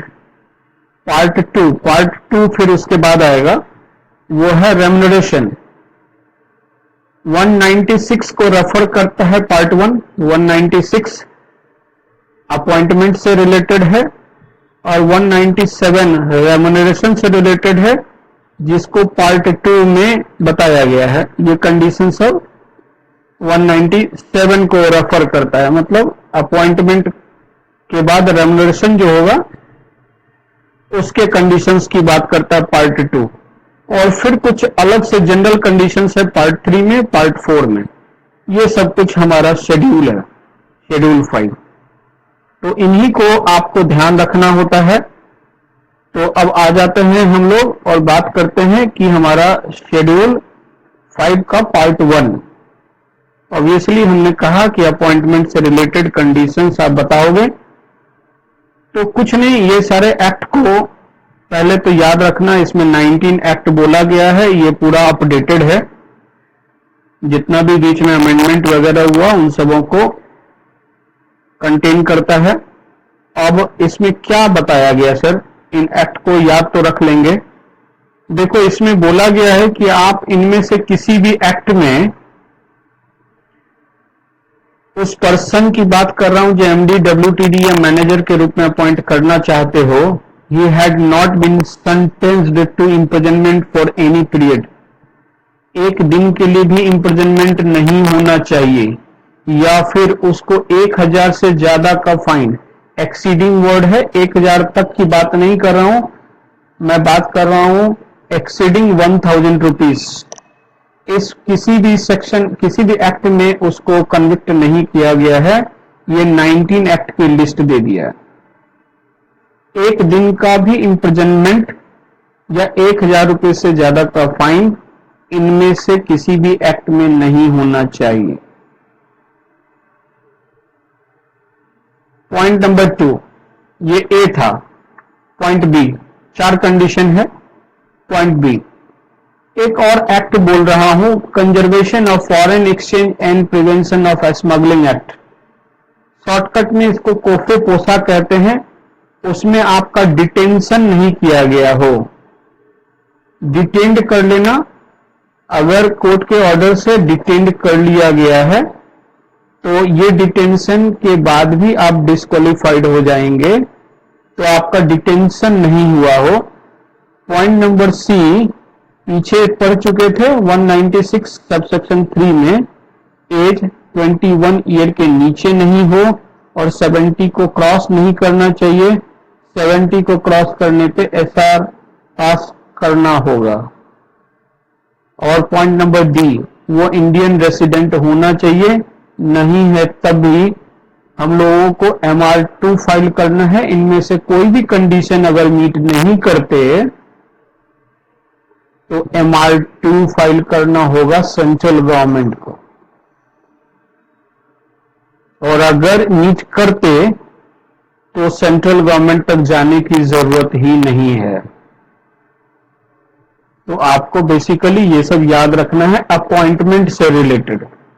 मैं सिर्फ अपॉइंटमेंट पे टिका हुआ हूं। अपॉइंटमेंट के कंडीशन अगर मीट करोगे तभी अपॉइंट उनको कर पाओगे, और अगर अपॉइंटमेंट कंप्लीट हो जाएगा तब मैं रेम्युनरेशन के ऊपर आऊंगा, जहां पे मैं पहले सेक्शन 197 को बताऊंगा और उसके बाद मैं उसके शेड्यूल 5 के पार्ट 2 पे आऊंगा। मैंने पहले ही कहा था 196 अपॉइंटमेंट से रिलेटेड है और 197 रेम्युनरेशन से रिलेटेड है। तो पहले सेक्शन को पढ़ेंगे 197 क्या कहता है। ये शुरुआत में ही बोलता है, ये ओवरऑल मैक्सिमम मैनेजरियल रेम्युनरेशन बताएगा। एक कंपनी अपने एमडी, डब्ल्यूटीडी, मैनेजर और अदर डायरेक्टर्स को, पार्ट टाइम डायरेक्टर्स को मैक्सिमम कितना मैनेजरियल रेम्युनरेशन दे सकता है, तो ये बता दिया गया है। ये किसी भी हालत में किसी फिनेंशियल ईयर में 11% ऑफ नेट प्रॉफिट, ये नेट प्रॉफिट का कैलकुलेशन सेक्शन 198 के प्रोविजंस के हिसाब से होता है। ये वो नेट प्रॉफिट नहीं है जो बैलेंस शीट में नेट प्रॉफिट आफ्टर टैक्स आता है, ये वो नहीं। उसमें प्रोविजंस को हम लोग कंसीडर करते हुए एक बार फिर से कैलकुलेशन करते हैं, जो कैलकुलेशन का मेथड सेक्शन 198 में बोला है। बट वो जो सेक्शन के हिसाब से कैलकुलेशन है उसका 11% को एक्सीड नहीं करना चाहिए। तो फॉर द टाइम बिंग अगर हम लोग इसको ऐसा बोले कि 11% ऑफ नेट प्रॉफिट, बाकी अपन समझ रहे हैं कि ये net profit as per section 198 है, तो 11% को क्रॉस नहीं करना चाहिए, मैक्सिमम है ये। और सर अगर 11% से ऊपर देना चाहते हैं तो हमारा एमडी, डब्ल्यूटीडी मैनेजर काफी कैपेबल है। उन लोगों को अगर हम 11% देना, उससे ऊपर देना चाहते हैं तो बता रहा हूं वो बात भी, पहले तुमको कुछ लिमिट्स याद कर लेना है। वो है 11%, 5%, 10%, 3%, 1%। एमडी, डब्ल्यूटीडी मैनेजर और जितने पार्ट टाइम डायरेक्टर्स हैं उन सबों को ओवरऑल 11% से ज्यादा नहीं दोगे। किसी एक एमडी, डब्ल्यूटीडी मैनेजर की बात करोगे तो 5% से ज्यादा नहीं दोगे। एक कंपनी में एक से ज्यादा एमडी है, डब्ल्यूटीडी भी है, ऐसे में उन सबों का, जितना भी एग्जीक्यूटिव डायरेक्टर्स है उन सबों का टोटल मैनेजरियल रेम्युनरेशन 10% से ज्यादा नहीं होगा। और अगर एमडी, डब्ल्यूटीडी मैनेजर है ही नहीं, वो कंपनी में जितने भी डायरेक्टर हैं सारे पार्ट टाइम डायरेक्टर्स ही इनको चला रहे हैं, तो उन पार्ट टाइम डायरेक्टर्स, जिसको अदर डायरेक्टर्स बोला है, उनका टोटल रेम्युनरेशन 1% से एक्सीड नहीं करेगा, मैक्सिमम 3%। 3% पे ही ज्यादा से ज्यादा दे सकेंगे। लेकिन अगर वो पार्ट टाइम डायरेक्टर के साथ कुछ एग्जीक्यूटिव डायरेक्टर्स भी कंपनी में हैं, तो वैसे में उन पार्ट टाइम डायरेक्टर्स को 1% से ज्यादा नहीं देंगे। 11% ओवरऑल, एक एमडी, डब्ल्यूटीडी मैनेजर को 5%, एक से ज्यादा अगर एग्जीक्यूटिव डायरेक्टर्स है तो उनका टोटल सम 10%, कंपनी में एग्जीक्यूटिव डायरेक्टर्स नहीं है, सिर्फ नॉन एग्जीक्यूटिव्स हैं, तो सारे नॉन एग्जीक्यूटिव को 3% से एक्सीड नहीं, और अगर एग्जीक्यूटिव भी है नॉन एग्जीक्यूटिव के साथ तो उन नॉन एग्जीक्यूटिव को 1% से ज्यादा नहीं। इसमें 2 फीस एक्सक्लूड करके चलोगे, वो है sitting fees. Non executive directors meeting को अटेंड करने के लिए, कमिटी ऑफ डायरेक्टर्स की मीटिंग को अटेंड करने के लिए अगर कोई उनको सिटिंग फीस दिया गया है या दिया जा रहा है, उसको ऊपर के परसेंटेज में नहीं इंक्लूड करेंगे, पॉइंट नंबर 1। और अगर किसी डायरेक्टर को प्रोफेशनल उसके पास क्वालिफिकेशन है और उसके प्रोफेशनल क्वालिफिकेशन की वजह से उसको कोई फीस दिया गया है प्रोफेशनल नेचर में, वो चार्टर्ड अकाउंटेंट है या कंपनी सेक्रेटरी भी है, वो चाहे डॉक्टर भी हो सकता है, वो इंजीनियर भी हो सकता है, और अपने उस प्रोफेशनल कैपेसिटी में उसने कंपनी को कुछ सर्विसेज दिया है, तो उनको जो फीस दिया गया है प्रोफेशनल फीस, अगर नॉमिनेशन एंड रेम्युनरेशन कमिटी उसको अप्रूव कर देती है तो इन दोनों फीस को, ऊपर मैंने सिटिंग फीस कहा और प्रोफेशनल फीस कहा, उन दोनों को आप इस पूरे में शामिल नहीं करेंगे, वो एक्सक्लूडेड है। Professional fees and sitting fees are excluded from the overall managerial remuneration. एक एक्स्ट्रा कंडीशन बताया गया है, कंपनी ने अगर बैंक से लोन वगैरह लिया है फाइनेंशियल इंस्टीट्यूशन से और उस पर कोई डिफॉल्ट किया है, तो आप ये जो कंपनी पेमेंट करना चाहती है, तो आपको मैंने पहले भी बोला था कि देखिए ये क्या होता है, बोर्ड में अप्रूव होता है, बोर्ड में अपॉइंट होता है या रेम्युनरेशन अप्रूव होता है, subject to approval at general meeting. General meeting में अप्रूवल से पहले आपको उस फाइनेंशियल इंस्टीट्यूशन को का अप्रूवल लेना होगा। अगर आपने फाइनेंशियल इंस्टीट्यूशन के किसी लोन के ऊपर डिफॉल्ट कर रखा है तो इसके अप्रूवल की भी जरूरत पड़ेगी before obtaining share holders approval. अब ये सब कुछ तो सेक्शन 197 था।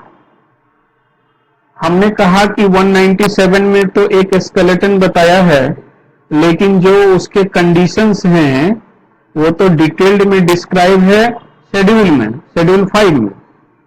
तो पार्ट 2 में आ गए हैं शेड्यूल 5 के। पार्ट 1 में तो अपॉइंटमेंट का कंडीशन बोला था, तो पार्ट 2 के सेक्शन 1 कहता है कि सेक्शन 1 प्रॉफिटेबल अगर कंपनी है, आपकी कंपनी अगर प्रॉफिटेबल है तो 197 के अकॉर्डिंगली दीजिए। सर 197 के अकॉर्डिंगली दीजिए बोलने से ये सब कुछ है, तो चलो अब इसको थोड़ी देर डिटेल में याद रखें। पहले तो 11%, 5%, 10%, 3%, 1% को हमने याद रखा था। हाँ सर याद रखा था। और अगर इसको एक्सीड करना चाहते हैं, इंक्रीज करना चाहते हैं, तो इंक्रीज करना चाहते तो शेयर होल्डर को ही ये पावर दे रखा है, अलग से कुछ करने का जरूरत नहीं है। आप शेयर होल्डर्स की मीटिंग में एक एसआर पास कीजिए, अभी ओआर पास करके कर रहे थे। जनरल कंडीशन ओआर से है, लेकिन स्पेशल कंडीशन एसआर से है, तो आप एक एसआर पास करके इन लिमिट्स को एक्सीड कर सकते हैं। सरकार को, सेंट्रल गवर्नमेंट को इस पर कोई आपत्ति नहीं है। पहले ये सेंट्रल गवर्नमेंट के पास पावर होता था, हम लोग उनको फाइल करके परमिशन लेते थे, लेकिन अब ये कंपनी अपने पूरी तरीके से शेयर होल्डर्स को दे दिया है। शेयर होल्डर्स अगर एसआर पास करके अप्रूव करे तो आप इस लिमिट को बढ़ा सकते हैं, सारे लिमिट्स को बढ़ा सकते हैं। आप 2 लाइन में कहें इन्हें, ये जो भी लिमिट्स है इनका अब अगर मतलब नहीं है, अगर शेयर होल्डर्स उसको अप्रूव कर देता है तो इन बातों से कोई दिक्कत नहीं है। प्रोसीड करते हैं आगे।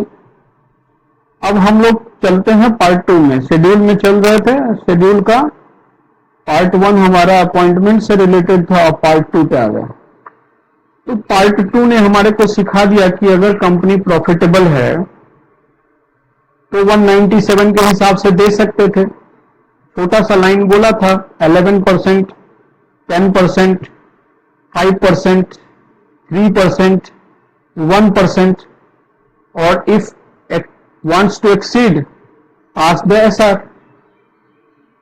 सर हमारी कंपनी प्रॉफिटेबल नहीं है या इस साल एडिक्वेट प्रॉफिट नहीं हुआ है, तो क्या हम लोग अपने एमडी डब्ल्यूटीडी मैनेजर को रेम्युनरेशन नहीं दे सकते हैं? तब तुम्हारा रेम्युनरेशन का एक कैप रहेगा, उसको इफेक्टिव कैपिटल के साथ देखेंगे। इफेक्टिव कैपिटल, हाँ उसकी बात करूंगा थोड़ी देर में। पहले ये समझो कि नॉर्मल तो जो कंपनी है, जो प्रॉफिटेबल कंपनी है, वो तो प्रॉफिटेबल है, इसका मतलब है कि वो रेम्युनरेशन देने की हालत में है। लेकिन अगर रेम्युनरेशन नहीं देने की हालत में है तो ये कैसे समझ पाते हैं हम लोग? देखो, अपॉइंटमेंट तुमने अगर अप्रैल में किया है तो अप्रैल में तो तुमने रेम्युनरेशन दिया, लेकिन जब साल भर ईयर एंड होगा, जब नेक्स्ट ईयर का मार्च आएगा, उस समय तो तुम्हारा अकाउंट्स ऑडिट होगा। जब तुम अकाउंट्स ऑडिट करने लगे तो तुमने जो देखा था कि 5% का क्राइटेरिया के हिसाब से तुम पेमेंट कर रहे थे अपने एमडी को, तो अभी तक में तुमने जितना पेमेंट दे दिया वो ज्यादा है, और 5% जो कैलकुलेट होकर आया वो अमाउंट कम है। तो इसका मतलब है कि कंपनी के पास एडिक्वेट प्रॉफिट नहीं है। हाँ, वही बात बता रहा हूं कि तुमने जो 5% का क्राइटेरिया तय किया था, उसके हिसाब से सपोज तुम हर मंथ में 10 लाख रुपए का पेमेंट कर रहे थे, तो साल भर में 1,20,00,000 रुपीज का पेमेंट होना था। बट जब ईयर एंड पे तुम पहुंचे और तुमने जब नेट प्रॉफिट का कैलकुलेशन किया, तो उस समय देखा कि 5% जो है वो, अगर टोटल नेट प्रॉफिट का 5% कैलकुलेट करके देख रहे हैं तो वो 60 लाख रुपीज ही आ रहा है। तो तुम्हारे को तो टर्म कंडीशन के हिसाब से 1,20,00,000 का पेमेंट करना था। इस कंडीशन को कहते हैं इनएडिक्वेट प्रॉफिट। तब क्या होगा सर? तब पेमेंट इफेक्टिव कैपिटल के बेसिस पे होगा। इफेक्टिव कैपिटल कैसे कैलकुलेट करते हैं? इसी शेड्यूल में के लास्ट में ये इफेक्टिव कैपिटल कैलकुलेट करने का फॉर्मूला बताया गया। इस कोई खास बात नहीं होती है, इसमें paid up share capital, securities premium, free reserves और जितना भी लॉन्ग टर्म लोन्स है 1 साल से ज्यादा का, जो भी बैलेंस शीट में अपीयर होता है, उन सबों को इंक्लूड कर लिया जाता है, सबको एक साथ जमा कर लिया जाता है, प्लस कर दिया जाता है, और इसमें से जो इन्वेस्टमेंट है और एक्यूमुलेटेड लॉसेज है उनको माइनस कर देते हैं। तो जो हमारे पास टोटल बचेगा वो इफेक्टिव कैपिटल कहलाएगा। इफेक्टिव कैपिटल के बेसिस पे एक हम लोगों ने थ्रेशोल्ड बना दिया है। ये शेड्यूल 5 कहता है कि इफेक्टिव कैपिटल अगर 5 करोड़ से कम है तो उस एमडी को 60 लाख रुपए ईयरली रेम्युनरेशन से ज्यादा नहीं दिया जा सकता है। 5 करोड़ से 100 करोड़ के बीच में है तो 84 लाख रुपीस ईयरली रेम्युनरेशन दे सकते हो। जैसे जैसे इफेक्टिव कैपिटल बढ़ रहा है वैसे वैसे तुम्हारा ये रेम्युनरेशन का कैपेसिटी भी बढ़ रहा है। 250 करोड़ के ऊपर जब जाओगे तो पहले 120 लाख तक तो है ही, प्लस उसके ऊपर से तुमको बताया गया है कि 250 करोड़ के ऊपर का जितना भी इफेक्टिव कैपिटल होगा, इन एक्सेस में चल रहे हो, अबव की बात कर रहे हो, तो पहले 250 करोड़ तक को 120 लाख पर रखो, और अब अगर तुम्हारा इफेक्टिव 750 करोड़ है तो 750 minus 250 is equal to 500 crore. उस 500 करोड़ के ऊपर 0.01% और लगा सकते हो। यहां तक लिमिट तुम्हारा रेगुलेशन का बनेगा ईयरली। ठीक है सर, लेकिन हमारा जो एमडी है, डब्ल्यूटीडी है, मैनेजर है, वो थोड़ा कैपेबल है, ज्यादा कैपेबल है। ये तो प्रॉफिट और loss for the time being का बात है। एक साल में प्रॉफिट हो सकता है, दूसरे साल में लॉस भी हो सकता है, तो इसके बेसिस पे आप उसका रेम्युनरेशन को इतना कम नहीं कर सकते। तो ठीक है ना, तो तुम शेयर होल्डर्स अप्रूवल ले लो, एसआर पास करा लो, इससे तुम इन सब जितना भी लिमिट्स है तो इससे ज्यादा भी तुम दे सकते हो, provided the remuneration in excess of the limits में भी ऑल्सो बी पेड। तुम इससे ज्यादा देना चाहते हो तो ऐसी कोई दिक्कत वाली बात नहीं है। एक ये जनरल थ्रेश होल्ड बताया गया है, आप इससे ऊपर देना चाहते हैं तो आप एसआर पास कर लीजिए। नॉर्मल कंडीशन में नॉन 197 में भी तुमको बताया था 11% को क्रॉस करना चाहते हो तो सेंट्रल गवर्नमेंट को ऐसी कोई आपत्ति नहीं है, तुम उसके लिए एसआर पास कर लो। यहां भी सेम कंडीशन बोला है, एसआर पास करके तुम उससे ज्यादा दे सकते हो। अगर उनका अपॉइंटमेंट 1 साल से कम में है तो इन सबों को प्रोरेटेड बेसिस पे डिवाइड करके देखना। देखो ये मैंने 60 लाख रुपीज ईयरली बोला है, अगर तुम मंथली चेक करोगे तो 5 लाख रुपीज पर मंथ होगा। तो अगर उनका इस साल में अपॉइंटमेंट सिर्फ 6 मंथ के लिए था तो ऑब्वियसली 6 5 30 लाख रुपीज चेक करना, ये प्रोरेटेड कर देना, जितना मंथ के लिए अपॉइंटमेंट हुआ था उतने। प्रोफेशनल कैपेसिटी, इसकी बात पहले ही हुई है, दोबारा फिर से बोल रहा हूं कि अगर कोई एमडी डब्ल्यूटीडी मैनेजर, आपने जो उनको रेम्युनरेशन दिया था ऑलरेडी आप बात कर चुके हैं, 11%, 10%, 5%, 5% का उनका एक एमडी को 5% तक दे सकते थे, सबको मिला के 10% तक दे सकते थे। लेकिन सर उनको प्रोफेशनल कैपेसिटी में भी कुछ पेमेंट हो रहा है।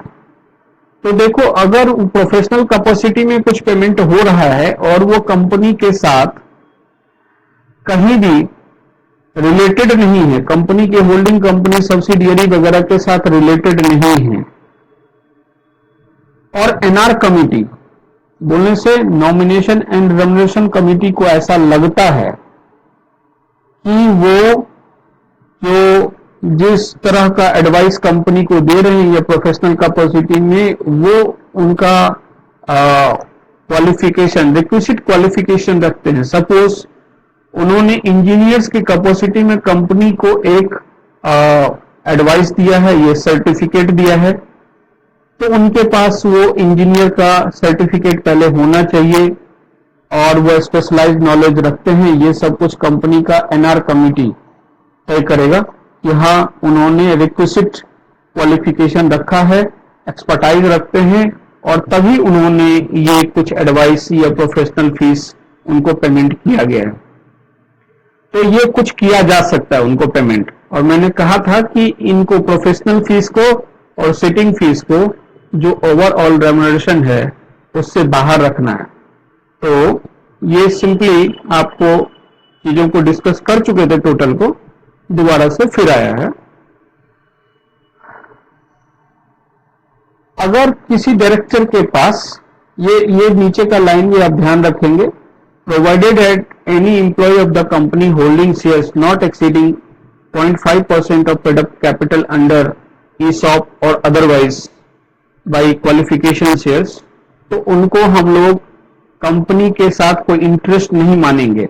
हमने ऊपर कहा था ये प्रोफेशनल कैपेसिटी में आप पेमेंट तभी करते हैं जब वो डायरेक्टर कंपनी के साथ इंटरेस्टेड नहीं है, उसमें कंपनी के साथ वो रिलेटेड नहीं है। तो अगर उसने कोई ESOP वगैरह उसको इशू किया गया है, कंपनी का 0.5% पेड अप कैपिटल तक ESOP शेयर्स दिया गया है, क्वालिफिकेशन शेयर्स दिया गया है, इसको रिलेटेड नहीं मानेंगे। ये भी रिलेटेड के डेफिनेशन से बाहर है। कुछ शर्त बताया था कि ऐसा पेमेंट करने से पहले एनआर कमिटी है, नॉमिनेशन एंड रेम्युनरेशन कमिटी पहले अप्रूवल देगी, और साथ में अगर किसी फाइनेंशियल इंस्टीट्यूशन का लोन है कंपनी के, तो कंपनी ने उसके रिपेमेंट में या इंटरेस्ट के पेमेंट में डिफॉल्ट ना किया हो, और अगर पेमेंट में डिफॉल्ट किया है तो कंपनी पहले उससे अप्रूवल लेगी इस तरह का पेमेंट करने से पहले। उनके अपॉइंटमेंट और रेम्युनरेशन का पेमेंट जिस समय में शेयर होल्डर्स मीटिंग में होता है, तो जिस तरह के अप्रूवल की जरूरत है वो रिक्विजिट अप्रूवल ही लिया गया हो।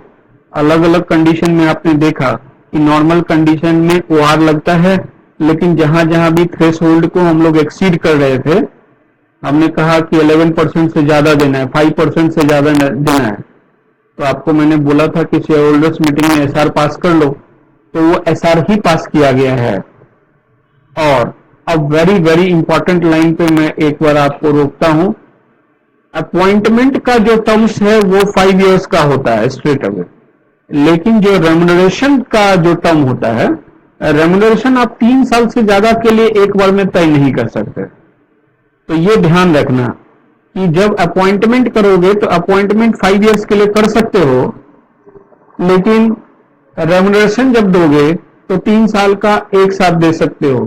तो 3 साल का जैसे ही रेम्युनरेशन का टाइम पीरियड खत्म हो, उससे पहले फिर 2 साल का जो बचा हुआ है उसका रेम्युनरेशन का अप्रूवल फिर से तुमको शेयर होल्डर्स मीटिंग में रिक्विजिट अप्रूवल से लेना पड़ेगा। या फिर तुम्हारे पास दूसरा तरीका है कि उसका अपॉइंटमेंट ही 3 साल के लिए रेम्युनरेशन के साथ फिक्स करो। दोनों में कोई भी एक तरीका अडॉप्ट कर सकते हो। और जनरल मीटिंग का जो नोटिस भेजा जाएगा उनमें ये सारे कंडीशन, शेड्यूल 5 कहता है कि ये सारी बातों के बारे में बताया जाएगा। ये एक जनरल लिस्ट है, इन सबों को ध्यान रखना, ये लिस्ट सबको। अपार्ट फ्रॉम दिस, अगर मैनेजरियल रेम्युनरेशन में कुछ परक्विजिट्स दिया गया है तो उसको मैनेजरियल रेम्युनरेशन का हिस्सा नहीं माना जाएगा।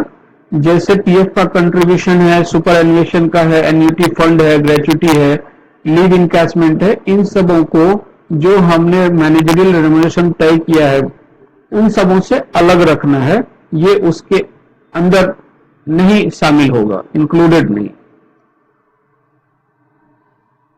और आपको एक सेक्शन 200 है जो कहता है कि रेम्युनरेशन के पैरामीटर्स, जब किसी भी एमडी, डब्ल्यूटीडी या मैनेजर का रेम्युनरेशन ग्रांट किया जाए तो कंपनी का फाइनेंशियल कंडीशन को, कंपनी का रेम्युनरेशन और उसके परफॉर्मेंस को, इन सबों को ध्यान रखना चाहिए। ऑब्वियसली कंपनी को जितना एक्सपेक्टेशन रहेगा अपने एमडी, डब्ल्यूटीडी से, तो उम्मीद करेगा वो कि कंपनी के प्रॉफिटेबिलिटी को बढ़ाए। और कंपनी का अगर कोई रेम्युनरेशन पॉलिसी है फॉर डायरेक्टर्स, उसके हिसाब से रखे। अगर उससे एक्सीड कर रहा है तो उसके डिफरेंस को जरूर से एक्सप्लेन करे कि क्यों उससे एक्स्ट्रा देना चाहता है। तो ये सारी बातों को एक्सप्लेन किया जाएगा कि जो भी रेम्युनरेशन तय किया जा रहा है, ग्रांट किया जा रहा है एमडी को, डब्ल्यूटीडी को, मैनेजर को, वो उसके जो एक्सपेक्टेशन है कंपनी का उससे उसको मैच करता है। अब आइए, ये MR2 की बात है। मैंने आपको कहा कि MR2 का कंडीशन कब कब होता है। अगर आपने 196 अपॉइंटमेंट, वर्ड याद रखना, अपॉइंटमेंट। देखो, रेम्युनरेशन को पूरी तरीके से शेयर होल्डर्स के हाथों में दे दिया गया है, इसलिए रेम्युनरेशन पे कोई बात ही नहीं, कोई बहस ही नहीं है। सिर्फ जो बहस है वो है अपॉइंटमेंट। सेंट्रल गवर्नमेंट ने सिर्फ अपॉइंटमेंट का कंडीशन को अपने हाथ में रखा है कि अगर आप अपॉइंटमेंट के कंडीशंस को फुलफिल नहीं कर पा रहा आपका एमडी, डब्ल्यूटीडी या मैनेजर, तो उस कंडीशन में आप MR2 फाइल कीजिए और MR2 का फीस पेमेंट कीजिए। तो ये जो भी अप्रूवल है, तो ये शेयर होल्डर्स का पहले एक रेजोल्यूशन पास करने के बाद विद इन 90 डेज में MR2 फाइल किया जाता है।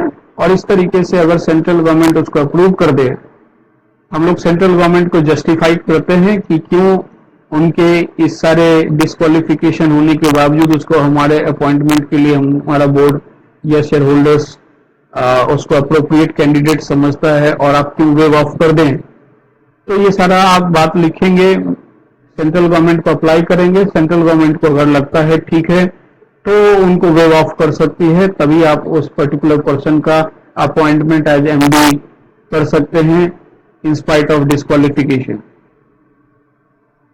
ये एक क्वेश्चन बताया गया है, rejection of prospective candidate for the post of MD, unfortunately his proposed appointment could not satisfied the condition of schedule 5। तो मैंने तुमको सिंपली बता दिया है कि तुम्हारे को MR2 फाइल करना है, तो ये सब कुछ बोला है आपको। सेक्शन 201 को रेफर करना, जो कहता है कि अगर आप शेड्यूल 5 के कंडीशंस को सेटिस्फाई नहीं करते, 196 सबसेक्शन 3 के डिस्क्वालिफिकेशन में फॉल करते, इन स्पाइट ऑफ दैट अगर आप अपॉइंट करना चाहते तो एप्लीकेशन टू सीजी लगाइए MR2 में within 90 days of date of such appointment. तो यही आपके पास रिकोर्स है, आपको यही करना पड़ेगा। रेम्युनरेशन कैसे दे सकते हैं? रेम्युनरेशन तुम मंथली भी दे सकते हो, परसेंटेज टर्म्स में प्रॉफिट के ऊपर परसेंटेज भी दे सकते हो, तो दोनों को मिला जुलाकर भी दे सकते हो। कमीशन की जहां तक बात है तो मेमडी या WTD को कमीशन दिया जा सकता है और अपने होल्डिंग कंपनी या सब्सिडियरी कंपनी से भी दिया जा सकता है, लेकिन provided disclosure is made in the board report. तो ये जो है सो बोर्ड ऑफ डायरेक्टर्स की रिपोर्ट में इस बात को डिस्क्लोज करना होगा कि कमीशन आप उसको होल्डिंग कंपनी या सब्सिडी कंपनी से दे रहे हैं। डायरेक्टर को जो हमने रेम्युनरेशन दिया वो एक्सीड कर गया जो लिमिट हमने रोक बांधा था उससे। जी हमने शुरुआत में ही सीखते हुए कहा था इनएडिक्वेट प्रॉफिट। जरा एक मिनट उसके ऊपर चलते हैं कि तुमने एमडी के साथ जो टर्म्स कंडीशंस फिक्स किया उसके हिसाब से 5 लाख रुपीस पर मंथ दे रहे थे, तो इस हिसाब से तुमने 60 लाख रुपीस साल भर में दे देना था। और जो कंडीशन नॉर्मल कंडीशन है कि बिकॉज कंपनी प्रॉफिटेबल थी जिस समय तुमने ये टर्म कंडीशन उनके साथ तय किया था, तो प्रॉफिटेबल कंडीशन के होने की वजह से 5% का क्राइटेरिया मीट हो रहा था। लेकिन जब ईयर एंड हुआ साल भर के बाद, जब नेट प्रॉफिट हमने कैलकुलेट किया, इस बार बिजनेस अच्छा नहीं चला और प्रॉफिट टोटल प्रॉफिट का जब हमने 5% कैलकुलेट किया तो वो सिर्फ 30 लाख रुपीज ही निकल कर आया। देने की बात हुई थी 60 लाख, बट 5% का क्राइटेरिया फुलफिल नहीं हो पाया, 5% से 30 लाख पर रुक गया।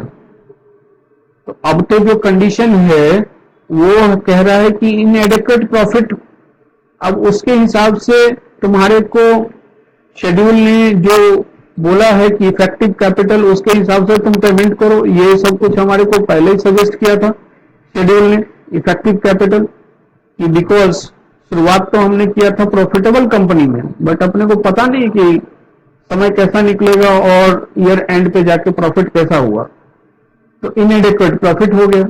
तो उसके हिसाब से जो पेमेंट करना था वो हमको इफेक्टिव कैपिटल पे करना था। जी इफेक्टिव कैपिटल के अकॉर्डिंगली जो पेमेंट है वो कम दिख रहा है और हमने पेमेंट ज्यादा कर दिया है, तो अब आप क्या करें? तो यही बात को हम लोग यहाँ पे बोल रहे हैं कि वो पेमेंट को मैनेजिंग डायरेक्टर अपने पास कंपनी के ट्रस्ट में रखेंगे और उसको रिफंड कर देंगे within 2 years of such lesser period as may be allowed by the company. Company के शुरुआत में ही एक एग्रीमेंट होता है एमडी के साथ कि आपको क्या रेम्युनरेशन दिया जाएगा, इन एक्सेस अगर दे दिया गया तो कितने समय में आपको वो पैसे लौटा देने हैं।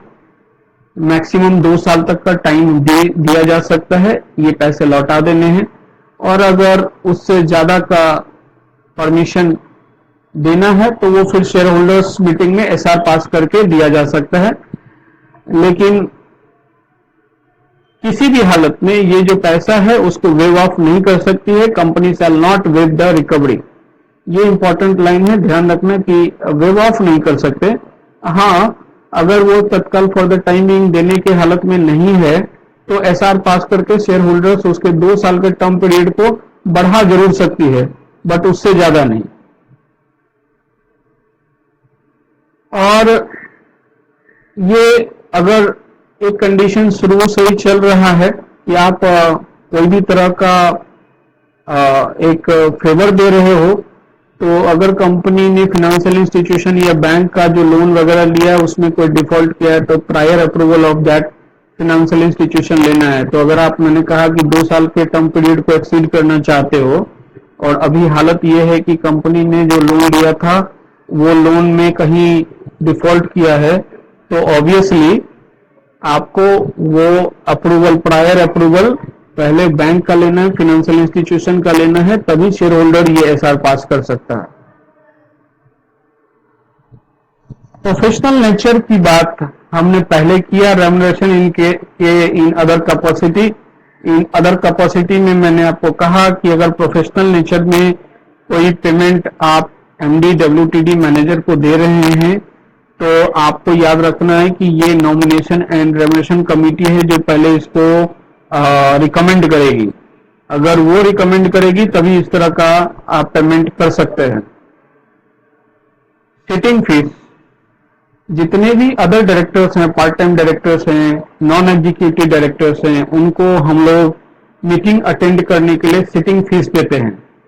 सिटिंग फीस मैक्सिमम 1 लाख रुपए पर मीटिंग हो सकती है, पर बोर्ड मीटिंग या कमेटी मीटिंग्स, ये बोर्ड ऑफ डायरेक्टर्स तय करता है।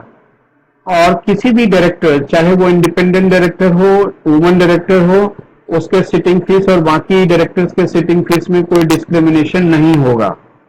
आप उनको वुमन डायरेक्टर है इसलिए कम करके देंगे और बाकी को आप 1 लाख रुपए देंगे, ऐसा नहीं है। बोर्ड ऑफ डायरेक्टर्स रिपोर्ट में कुछ डिस्क्लोजर दिया जाता है, इसको भी याद रखोगे। ये 1, 2, 3 ये बोर्ड ऑफ डायरेक्टर्स रिपोर्ट में नेम ऑफ टॉप 10 एम्प्लॉइज, साल भर में सबसे ज्यादा जिन 10 एम्प्लॉइज को पेमेंट किया गया है रेम्युनरेशन के रूप में थ्रू आउट द ईयर, उनका नाम देना है। अगर उनका पेमेंट 1 करोड़ 20 लाख रुपीज या उससे ज्यादा हुआ है तो वैसे टॉप 10 एम्प्लॉइज का नाम, या सारे एम्प्लॉइज जिनको 1 करोड़ 20 लाख रुपए से ज्यादा का पेमेंट हुआ है, उनका नाम लिखा जाना है, लिस्ट बनानी है। अगर वो एक पार्ट टाइम तक ही फाइनेंशियल ईयर के पार्ट टाइम मतलब 7 महीने 8 महीने ही रहे हैं तो मंथली हिसाब से देखोगे 8,50,000 रुपीज पर मंथ के ऊपर का उनका अगर पेमेंट किया गया है तो उस हिसाब से उनका भी नाम लिस्ट में होगा। और अगर किसी एम्प्लॉय को जो पूरे साल कंपनी में रहा हो या पार्ट टाइम रहा हो, लेकिन उसको जो रेम्युनरेशन दिया गया है वो एमडी डब्ल्यूटीडी मैनेजर से ज्यादा मिला है, तो उनका नाम जरूर लिखना है। लेकिन ये भी शर्त है कि ही holding himself along with a spouse and dependent children not less than 2% of equity shares। Company का 2% से ज्यादा इक्विटी शेयर्स अपने पास होल्ड नहीं करता हो। लेकिन अगर ऐसा कंडीशन है कि वो 2% से ज्यादा होल्ड नहीं करता है और उसको जो रेम्युनरेशन दिया गया वो एमडी डब्ल्यूटीडी या मैनेजर से ज्यादा मिला है तो उनका भी नाम बोर्ड ऑफ डायरेक्टर्स रिपोर्ट में बताया जाएगा।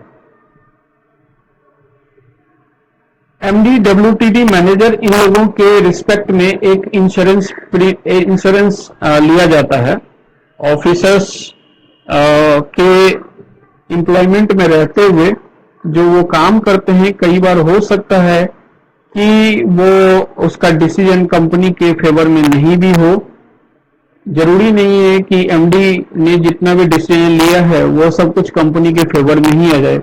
समटाइम्स कोई डिसीजन जो उसने लिया है कंपनी के फेवर में नहीं भी आ सकता है। तो इन सारे केसेस में एक इंश्योरेंस प्रीमियम लिया जाता है कि अगर कंपनी उस एमडी का जो लिए इंश्योरेंस लिया गया है, डब्ल्यूटीडी के लिए जो इंश्योरेंस लिया गया है, उसके प्रीमियम, कंपनी जो प्रीमियम पेमेंट कर रही है कि उसको एमडी के रेम्युनरेशन का हिस्सा माने या ना माने, क्वेश्चन ये है। तो देखिए 2 बातें हैं। अगर तो वो एमडी डब्ल्यूटीडी या मैनेजर अपनी ब्रीच ऑफ ड्यूटी, नेग्लिजेंस करता है, ब्रीच ऑफ ड्यूटी करता है, अगर ऐसा करता है और उसके वजह से लॉस होता है, तब तो उस इंश्योरेंस को उसके रेम्युनरेशन का हिस्सा मानते हैं। लेकिन अगर ऐसा कुछ नहीं, उसने कोई ब्रीच ऑफ ड्यूटी नहीं किया है, जो कंपनी ने जिस तरीके से बताया था वही अपना ड्यूटी सर्व कर रहा था, तो वैसे में वो जो इंश्योरेंस का प्रीमियम है वो insurance premium is not a part of the managerial remuneration of that MD WTD और मैनेजर। आपसे एग्जाम में पूछेगा, वेरी इंपॉर्टेंट क्वेश्चन है कि insurance premium taken in respect of MD, WTD और manager. So whether the insurance premium payable by the company to the insurance company is a part of managerial remuneration or not. तो आपको simple उस line पे टिक जाना है, breach of duty या negligence. If that MD, WTD और manager held as per the breach of duty or negligence, he becomes liable in respect of his breach of duty. In that case, that premium payable by the company will be a part of the managerial remuneration.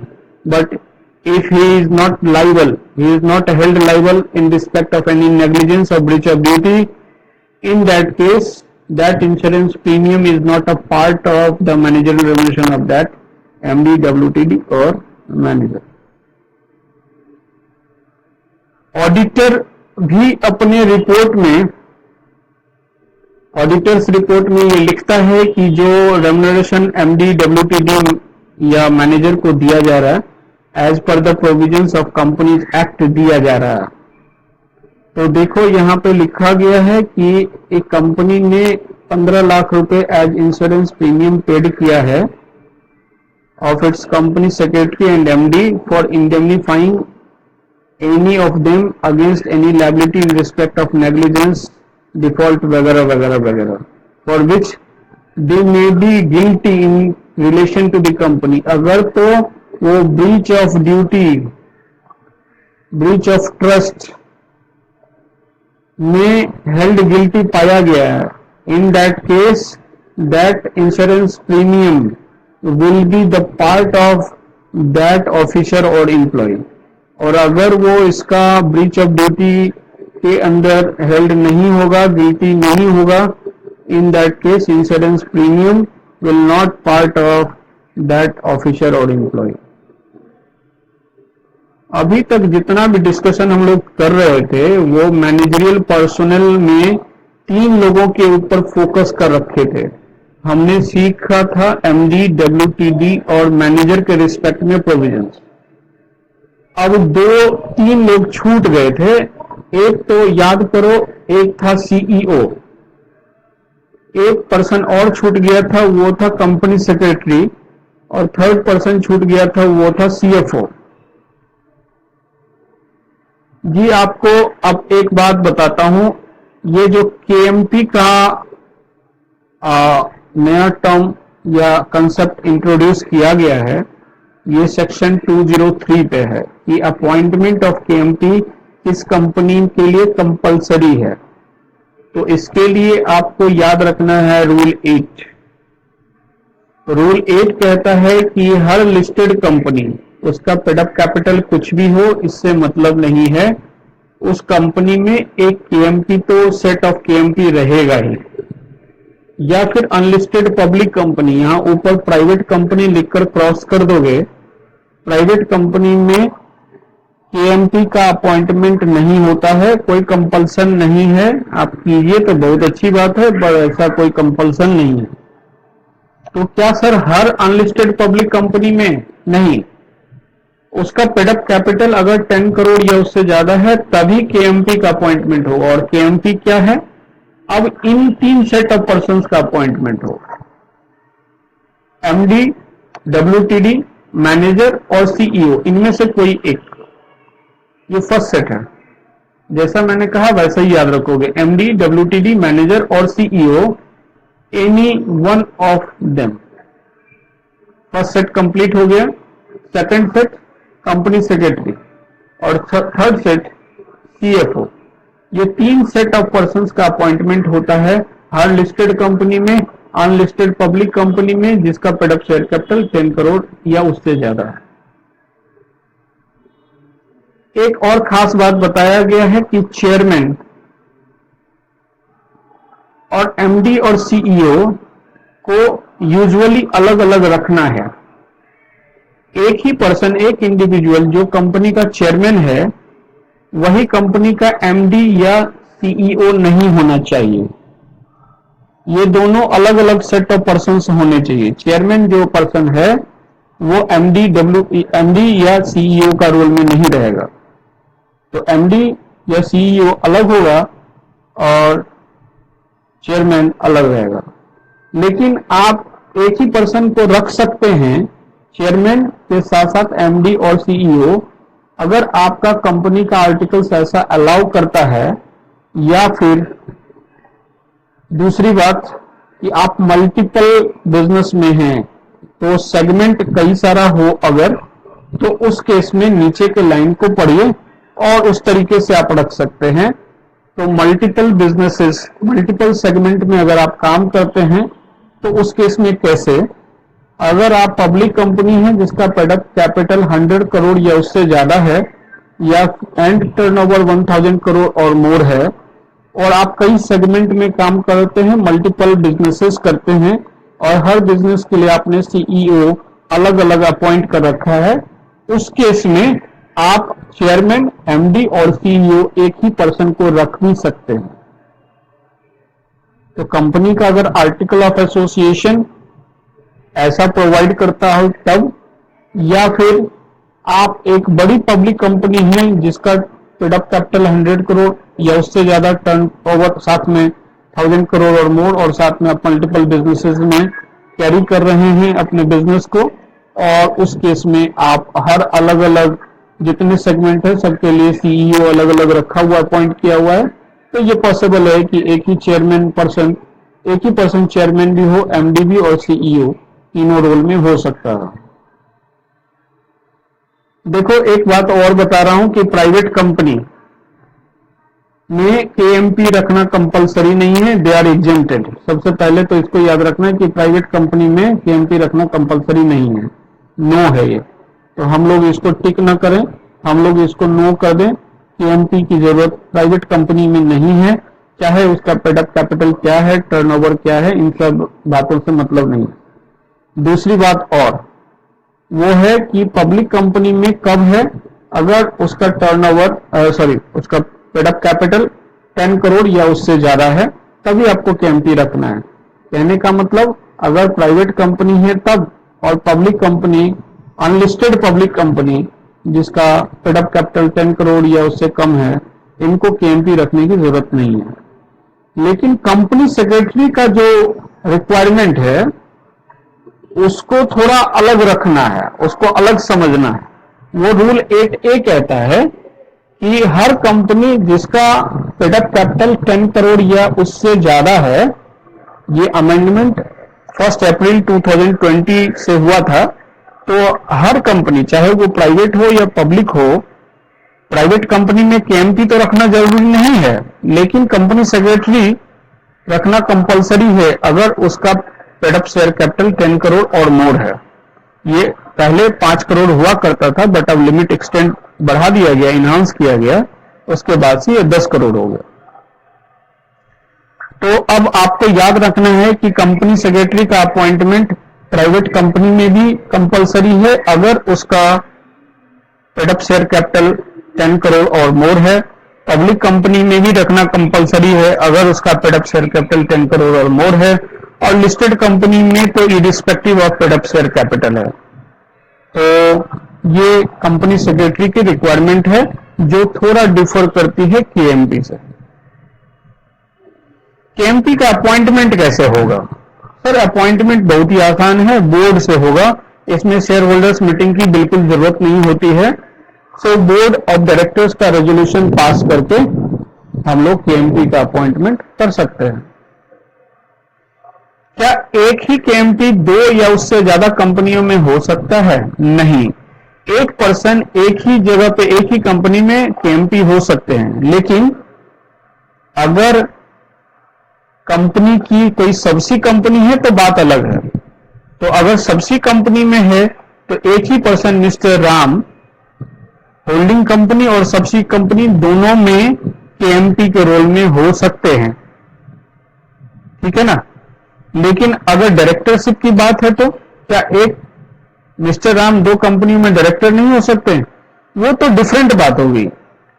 He can hold such other directorship with the permission of board. तो वो तो एक different, एक person कई कंपनियों में director हो सकता है। अगर एमडी है तो एक कंपनी में एमडी है तो दूसरे कंपनी में एमडी हो सकता है with unanimous consent and with specific notice, वो उस रिस्पेक्टिव प्रोविजन के हिसाब से।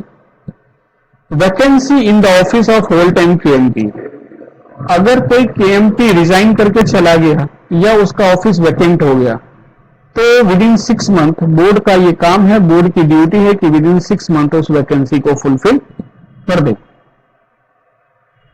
अब 2 और सेक्शन तुमको याद रखना, एक है functions of company secretary section 205, तो इसको थोड़ा बेहतर तरीके से याद रखना क्योंकि बिकॉज बहुत सारा है फंक्शंस, ये सिर्फ इतनी बातें नहीं है, इसके अंदर बातें वर्ड तो कम लिखा गया है लेकिन बहुत ही बातों को ये इंक्लूड करता है। Report to the board about the compliances of act, rules, laws, ensure the secretarial standards issued by ICSI and approved by central government, और ये लाइन बहुत सारी बातों को इंक्लूड करता है। Discharge such other duties as may be prescribed by the board, board और भी अलग अलग टाइप का ड्यूटीज दे सकते हैं जिनको आपको परफॉर्म करना होगा। एक finally duties of company secretaries हैं, तो इन सबों को भी जरूर एग्जाम में याद करके जाइएगा कि ये सब कुछ आपको पूछा जा सकता है। सो रूल्स के अकॉर्डिंगली ये सारा ड्यूटीज प्रेस्क्राइब्ड है। देखिए ड्यूटीज तो बोर्ड कुछ भी दे सकता है, जो भी बोर्ड की तरफ से ड्यूटी दिया जाएगा टाइम टू टाइम आपको वो पूरा करना है, लेकिन कुछ जो इलस्ट्रेटिव लिस्ट है, सो बोर्ड ऑफ डायरेक्टर्स को गाइडेंस देना, मीटिंग कन्वीन कराना, अलग अलग टाइप का board meeting, committee meeting, share holders meeting, उनका जो रिकॉर्ड्स है उसको मेंटेन कराना, approval from the board, general meeting the government, जिस तरह का आपको अप्रूवल की रिक्वायरमेंट रहती है, लाइसेंसेस की रिक्वायरमेंट होती है, वो सब अलग अलग रेगुलेटर से, गवर्नमेंट से लेना, बोर्ड को उसका जो डे टू डे कंडक्ट है उसमें असिस्ट करना, कॉर्पोरेट गवर्नेंस को इंश्योर कराना कंपनी में, और जो भी बाकी ड्यूटीज आपको दी जाएंगी बोर्ड की तरफ से उनको भी फॉलो करना। So this was all about your chapter appointment and remuneration of KMP.